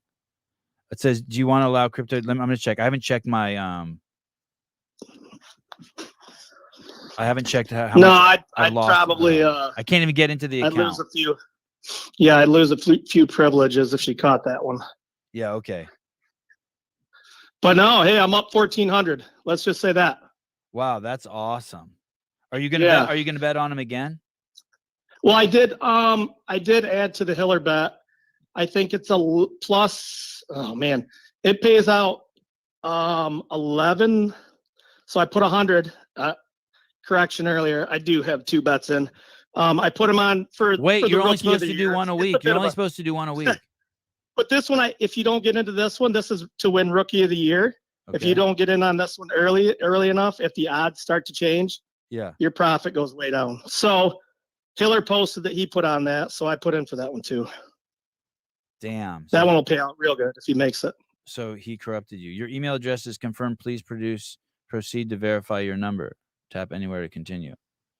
Verify. Verification. 463-635. 463-635. 463-635. Does your wife work at the affiliate too? Yeah, we actually own it.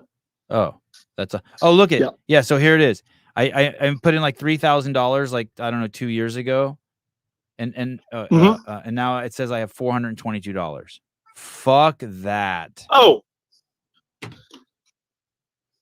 Yeah. Well, You might want to delete that app. Yeah, I should take my money, figure out how to get my money back out of there. Fucking, I'm an idiot. Hey, and that was because some dude at the fucking coffee shop's like, dude, you gotta invest. You gotta invest. I'm like, I do? Right. He's like, yeah, download this app. I'm like, okay. Next thing you know, I'm voting for Donald Trump. Right. What the fuck is going on with me? I remember when I used to like Obama. I would never have invested in crypto when I was a fucking Democrat. You've been too tight with your money. All right. Yeah, but that's it. The agent all the way. Yeah, that's awesome. All right, please keep us posted Rookie of the year. on your. Please keep calling in about your betting. I won't tell you what. Will do. Okay, Thanks. thank you. Bye. Bye. Shit. You can do better. Oh, I like that. That hurt. What a stupid son of a bitch.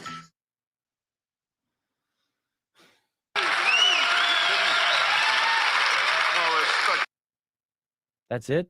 That one. The only. Wait. I mean, that's the story of my life. No respect. I don't get no respect at all. Are you kidding?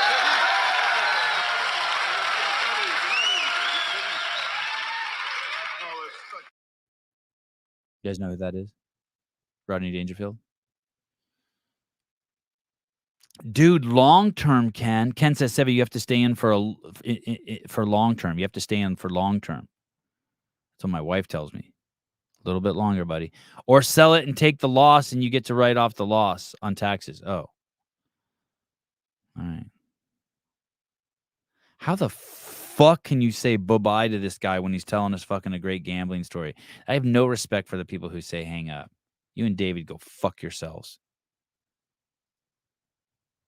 Flat billed hat wearing motherfucker. Wanna be gangster bitch. Yeah. No, I have to leave. Oh, sorry, my bad. I take all that back then. God, I'm sorry. Shit. What a dick I am. I love you, Robbie. Please forgive me, Father, for I have sinned. I have thrown a temper tantrum. Oh, yeah, that was cool, right, Hunter? That was crazy, right? Fuck, that was crazy. What a stud. You never do me wrong.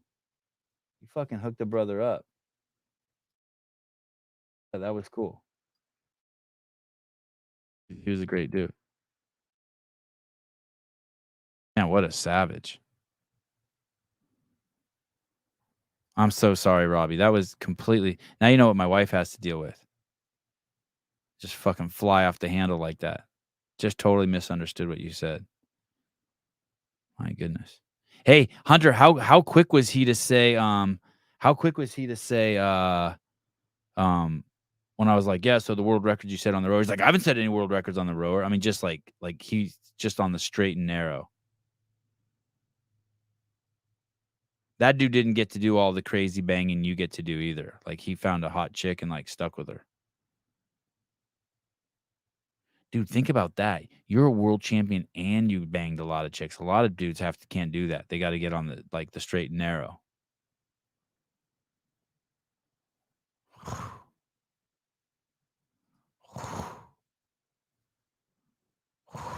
I sent you a text, Hunter.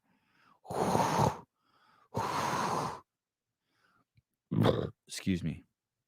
3 hours and 4 minutes? What is going on? I wonder if the jiu-jitsu instructor, if the striking instructor is here. I have no plan. It rained today. So to be completely honest with you, I'm a little dreading. I don't know what I'm going to do with the kids. I guess I can take them to go play out in the rain. I sent Hunter a link to the show. He doesn't have to slum it and call in. Hello. Hi, babe. Hi.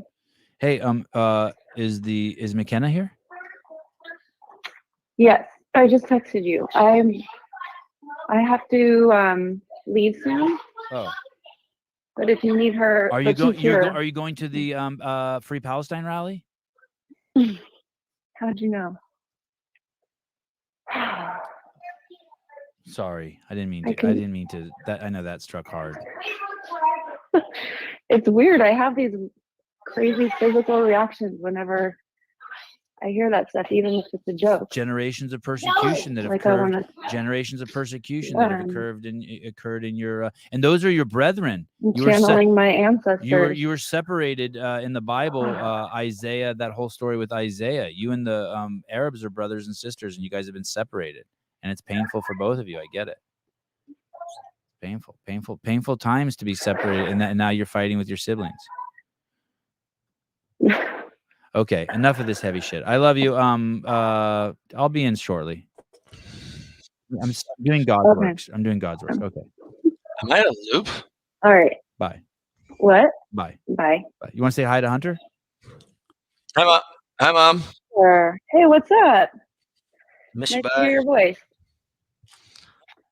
See you soon. Is there a loop going on? Maybe you have that's what's YouTube going window. on. I've got the YouTube going on also. How many pairs of glasses do you own? Oh, dude, I'm blind in both eyes, so I need to wear glasses at all times. Have you, dude?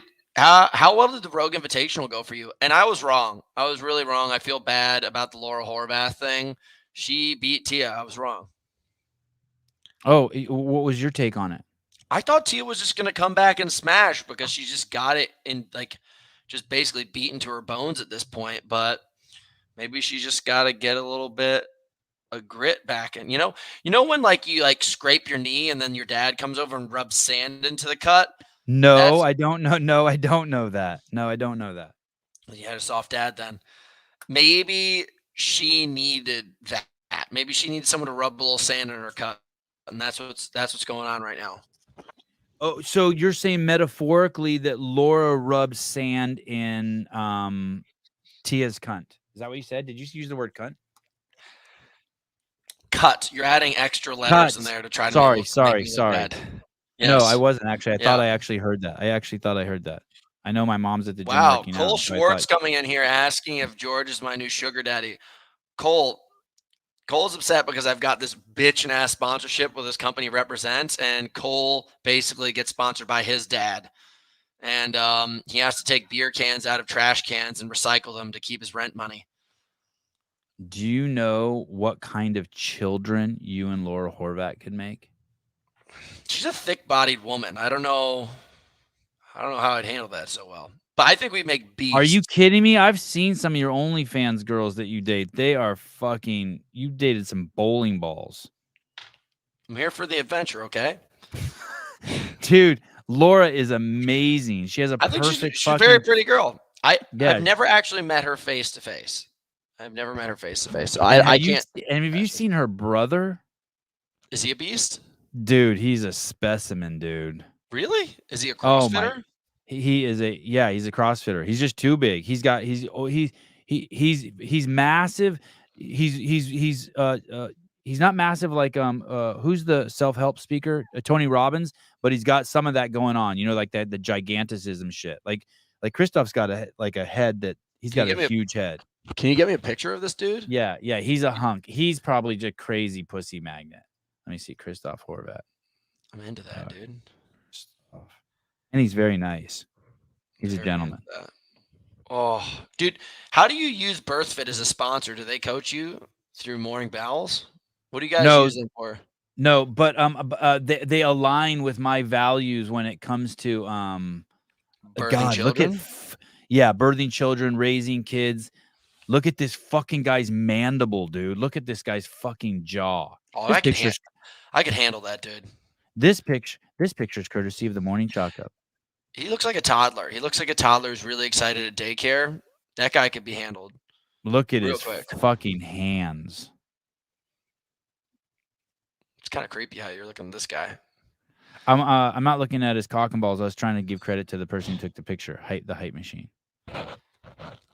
Man, I think this guy Jeffrey Birchfield is trying to defend Laura Horvath, even though he has no clue who that woman is. He goes, "And no worries, Hunter. After that thick body comment, you won't meet Laura." Damn. Dude, zoom in on that guy's picture. I bet you he's trying to anti-fat shame you because he's so fat. Oh, be nice. Jeffrey's my boy. You know him? Yeah, he's my brother from another mother. You met him in one of those BC clinics you guys call CrossFits? No, it's a fake relationship through the internet.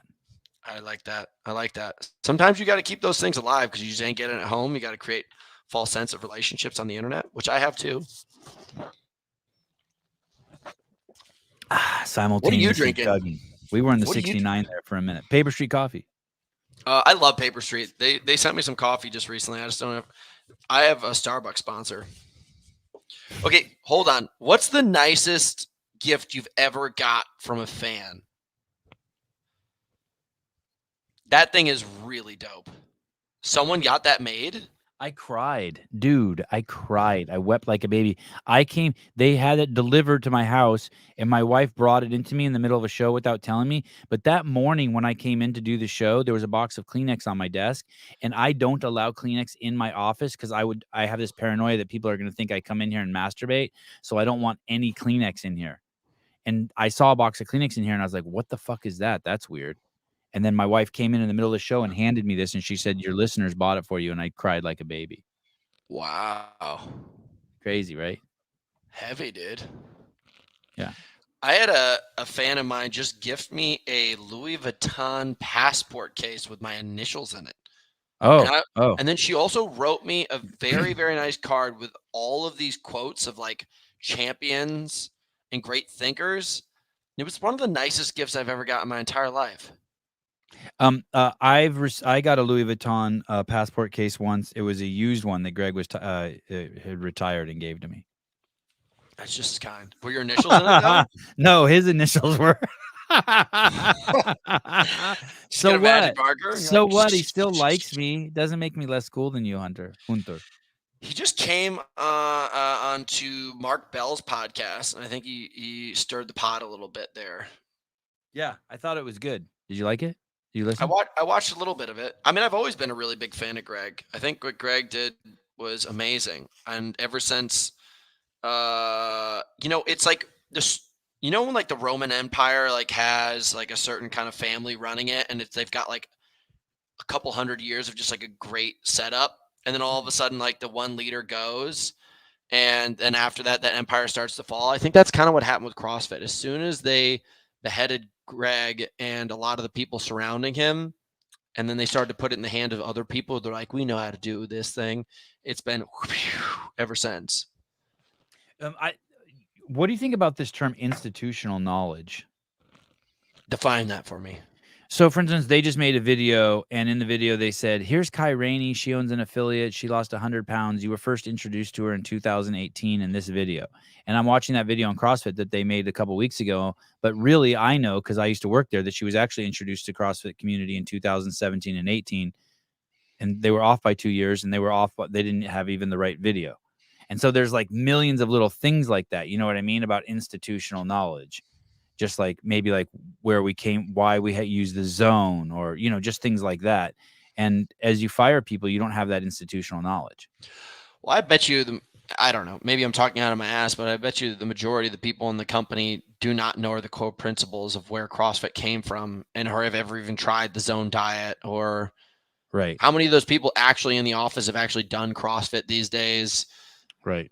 Yeah. So eventually it just becomes a business, and it's no longer like a team and like a church. Like, like the true essence of a church, and like also like certain cultures that they've studied, after it gets a certain capacity of size, that they have to, like in the Amish culture, they have to branch off and start a new thing and a new thing and a new thing. I think CrossFit probably just got so big that its original message and its core values probably just were so diminished, it changed to the point where it may never go back.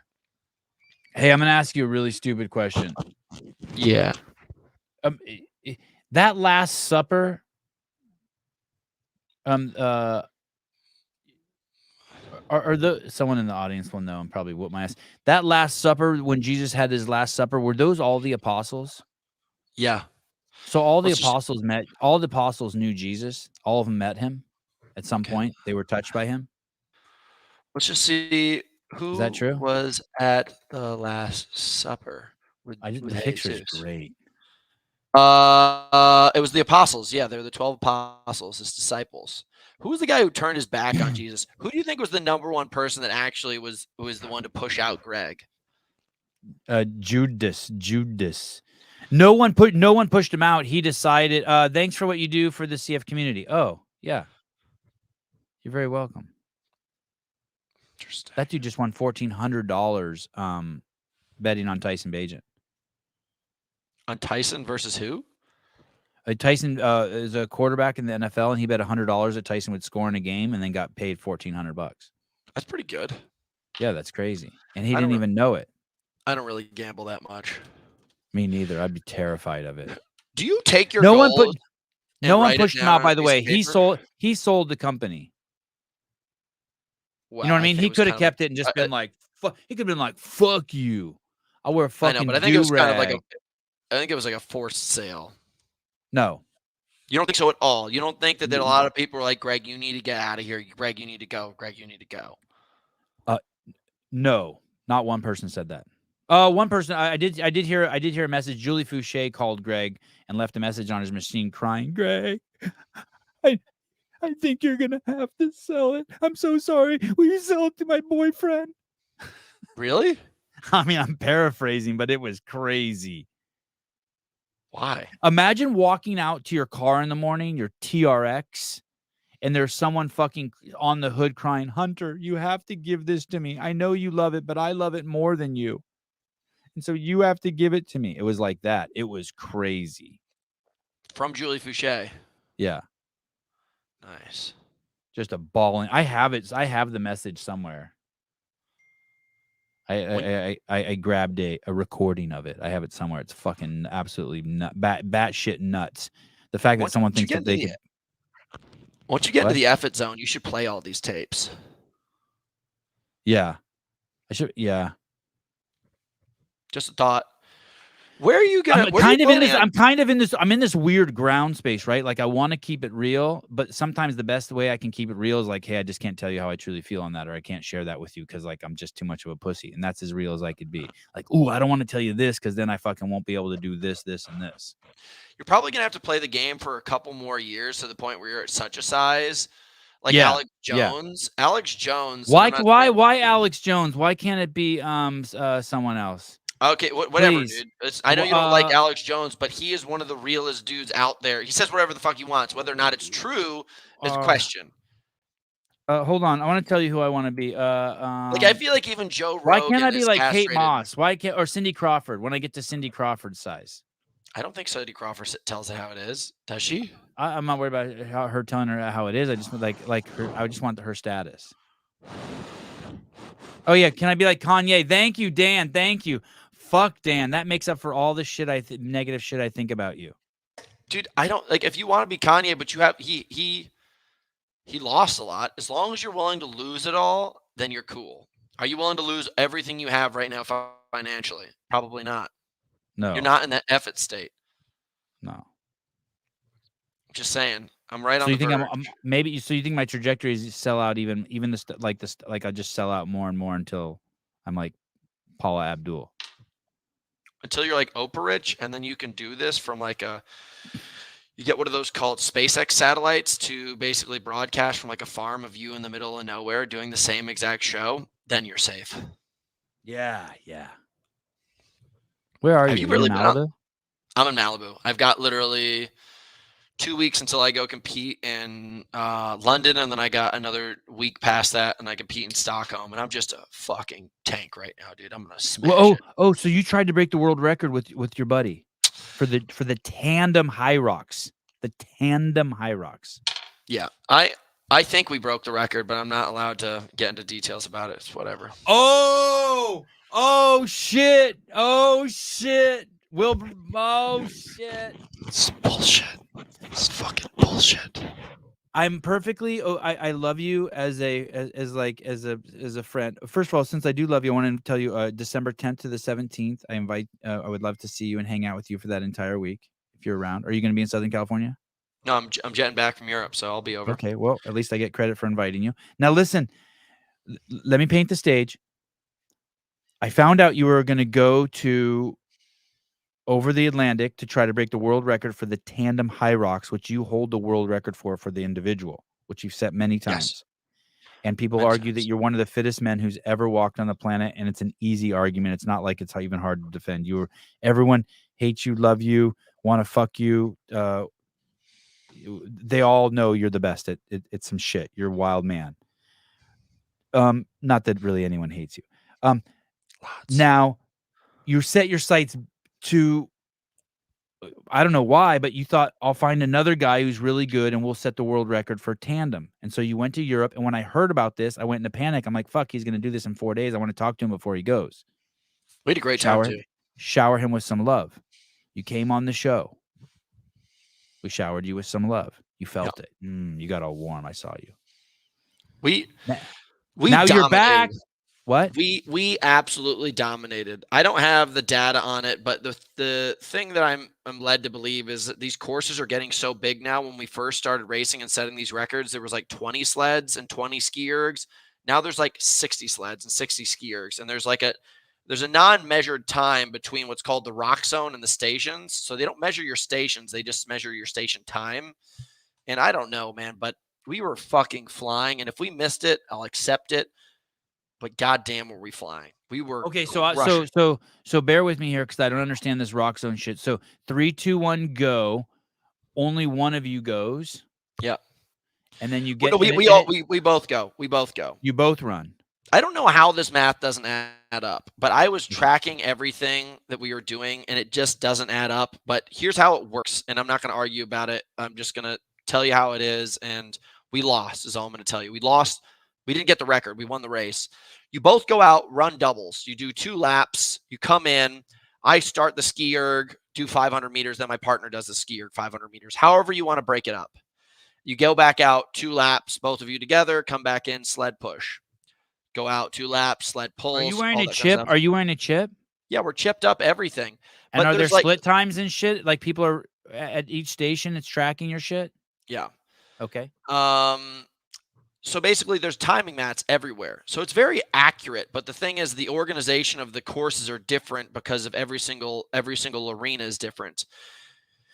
Man, based on my math, we had the record, but based on what ended up coming behind the score, we missed it by like 40 seconds. And I'm livid. I'm fucking livid. But here's what I'm going to do is I'm just going to pistol whip these bitches when I get to Stockholm. And I'm going to do it like that as an individual. But I'm going to come back and get the doubles record too, but I missed it. I'm just going to tell you right now, I'm emotionally disturbed about the entire experience. Tell me what happened. So what the world record for doubles was 48 minutes and some seconds. 48 minutes and 40 something seconds. We got 49:30. Okay. So when you cross the finish line, so even before you cross the finish, is the last thing you do a run? No, last thing you do is 100 wall balls. So when you get to those 100 wall balls and you see the clock, do you already know it's impossible? Something's wrong? I was told that we were ahead of time. If you go to my YouTube and you watch us cross the finish line, just go watch the video. I literally walk across the finish line like I would walk in a park. Like I thought we had it. I wasn't like, there was no urgency in my step because we were told at the rower that we were 40 seconds ahead of time. And I was like, yep, we got this. I'm moving like 1,000,000 miles an hour. I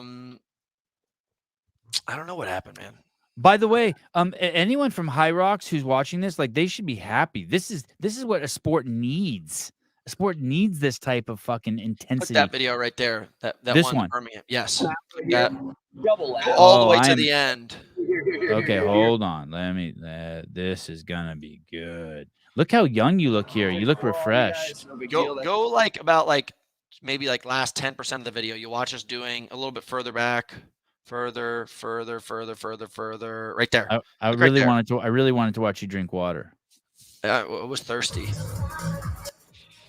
These are the guys. I guess we'd already beat these guys. Maybe go back another like couple minute, because we'd already beat them. That's you, Hunter. Yep. So I thought we had the world record at this point. Look how smooth you are, dude. God, you're good at wall balls. Fikowski could learn a thing or two from you. Yeah, professor. Why don't you come learn from the real teacher? I like Fikowski. I like that dude Hey, a lot. He would do really hey. well in this event. He would, huh? Yeah, I think he's just got a huge engine. He's a weapon. But if you watch, like right now, it should end in like a second, and you're gonna watch us come across. We came across, and I literally thought we had got the record. And when I look up the clock, I was like, "What the hell are you talking about?" How did you split the wall balls? 50-50? He ended up doing 50 something, and I did 45. Because it ends up happening is you have to drop the ball. It's like we're fine. Like my heart rate's like at like 80% of its capacity right now. Yeah, you're chilling. You're chilling. Oh, did you find out? You found out right there you didn't break it? Yeah. And I was pissed. I mean, I was polite about it, but I was like, there's no freaking way we missed this record. But whatever, dude. That's why I'm a big believer in horses, not courses. Like I love going after world records. It gives me a boner. But at the same time, like in sport, at the end of the day, you just got to beat the person next to you to win the championship. What does that guy think? My partner? Yeah. No, my partner like knows we were just annihilating it. Like this guy right there with the wall ball in his hand was 4th in the world. The guy behind him's 8th in the world. The guy who was next to me was 3rd in the world. Like we're as good as it gets. Like as good as it gets. We're missing maybe a couple characters in the lineup that would have made it interesting, but it doesn't get much better than us in our sport. All these guys, you know, I think that guy with a buzz cut behind it runs like a 32-minute 10K and is like a wicked fit CrossFit guy. Graham, the guy in the background, owns a CrossFit style gym. He's a freak of a CrossFitter and a solid runner. CrossFit style gym. He doesn't want to pay his affiliate fees. I mean, listen, I just call all gyms CrossFit style gyms if they have bumper plates and rowers. Let me see this. Let me see. There's an interview here. With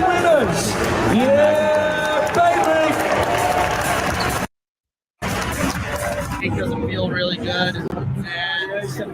Is he still not feeling good, Jake? Yeah, he's not feeling good. And I'm just at the point where it's like, I want to set a world record. We missed the world record today. I'm just going to pull it out. I'm breaking it. Honestly. Oh, you are pissed. Yeah, I was livid, dude. I thought about it.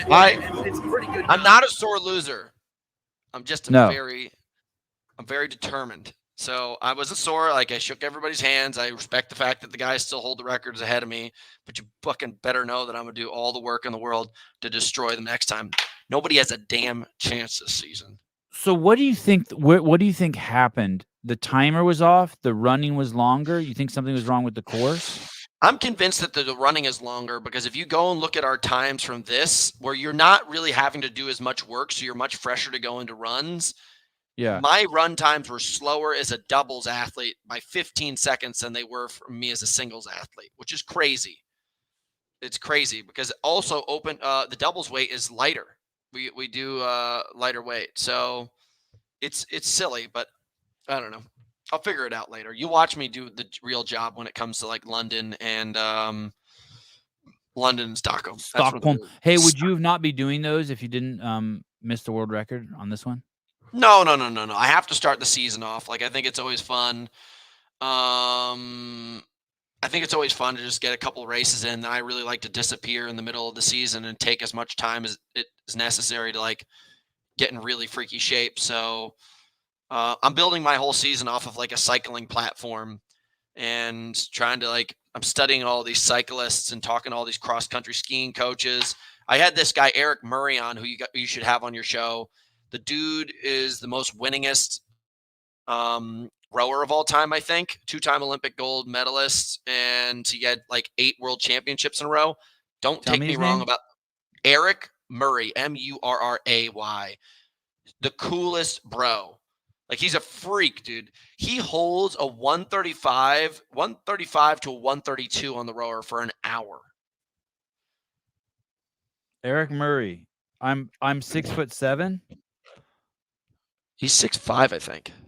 Oh, there's an Eric Murray that has 600. The voice of the people. Oh. No. Yeah, this is a different Eric Murray. Is he a black guy? No, he's a white guy. He's a white guy from New Zealand. Oh, yeah. Got him. Follow. Oh, okay. Dude. Eric, will you come on my podcast, please? As cool as you can get as a human being. I mean, he is just so much fun. And he's just like no bullshit. He's not like this kind of guy who's like, oh, my life's hard. He's like, we just rode more. You're like, so what was your training? He goes, well, we recognize that if you want to get better at rowing, you just row more. And I was like, well, what does that mean? He goes, 220 to 260 kilometers a week of rowing. I was like, well, did you do weight training? He goes, no, we just put hoses and tires around our rowers and we rowed more. I'm like, oh, you're such a beast. What do you? I like the way you. Oh God, you're a real athlete, Hunter. You're aroused by other strong men. That's like some. I told him. Freak shit. I told him at the beginning of the show. I was like, dude, there's a thing going around the world called OnlyFans, and I was like, I would never pay to see a naked woman, but if you had a channel where I could pay just to watch you train all day, I was like, any amount of money, so I could just watch you do what you do. Because dude, that's just good. He has to be top 5 greatest cardio fittest athletes in the world. You can't. What did you think? This guy Jason Marshall said. I was like, yeah, I like to get on and do 10 minutes, 100 calories, just that's like my baseline to stay warm. He's like, yeah. I'm like, what's your baseline? He's all 30 minutes, 500 calories. That like if I do less than I have to do that every time minimum. I'm like, does that sound crazy to you? Yeah, man, it's a lot of work. But these guys are. I want you to understand, they are so big. They are so big that every single time they move, if they just fall forward, they're skiing at a faster rate than you are. Right. I'm just fucking standing and I've drinking 3 pre-workouts, 900 milligrams of caffeine. And I'm like, this guy just stood on it. Yeah, dude. Those guys their bodies are designed for it. It's pretty amazing. He is like a white, like an albino gorilla. That guy Marshall was a big dude. He was beastly. Yeah. At one point during the interview, I should give him some advice on framing his camera because I have a feeling his body's really fun to look at. But only one time during the interview did he raise his hand like this, and it was like a fucking meat hook. It was just like this fans blasting out of his arm as he's coming at the tiny camera. Dude, yeah. If you ever see me like raise my hand up like this, like I'm pointing, I'm always flexing. Like I'm flexing as hard as I can, even though I'm trying to act casual. He was acting casual actually, and it was so muscular. It was crazy. Hey brother, I got to get to a meeting in 2 minutes. I got to bounce. I just realized, but it was good seeing your face. Let's catch up soon. Thank you for reminding me you're an adult. I always forget. Thug love, dude. Bye. Hunter McIntyre, the greasy strangler. Hooking a brother up. Trevor Ottman. Sorry guys, I'm late. I was too busy hitting a new back squat PR. Tree Fitty. Wow, Tree Fitty. Nice work, dude. Nuts. All right. Oh shit. Is it? All right, let's do it. I will be back shortly to do Dave Castro's review of the weekend review. Love you guys. Talk to you soon. Thank you for the heads up. Probably in the next couple hours we'll do that.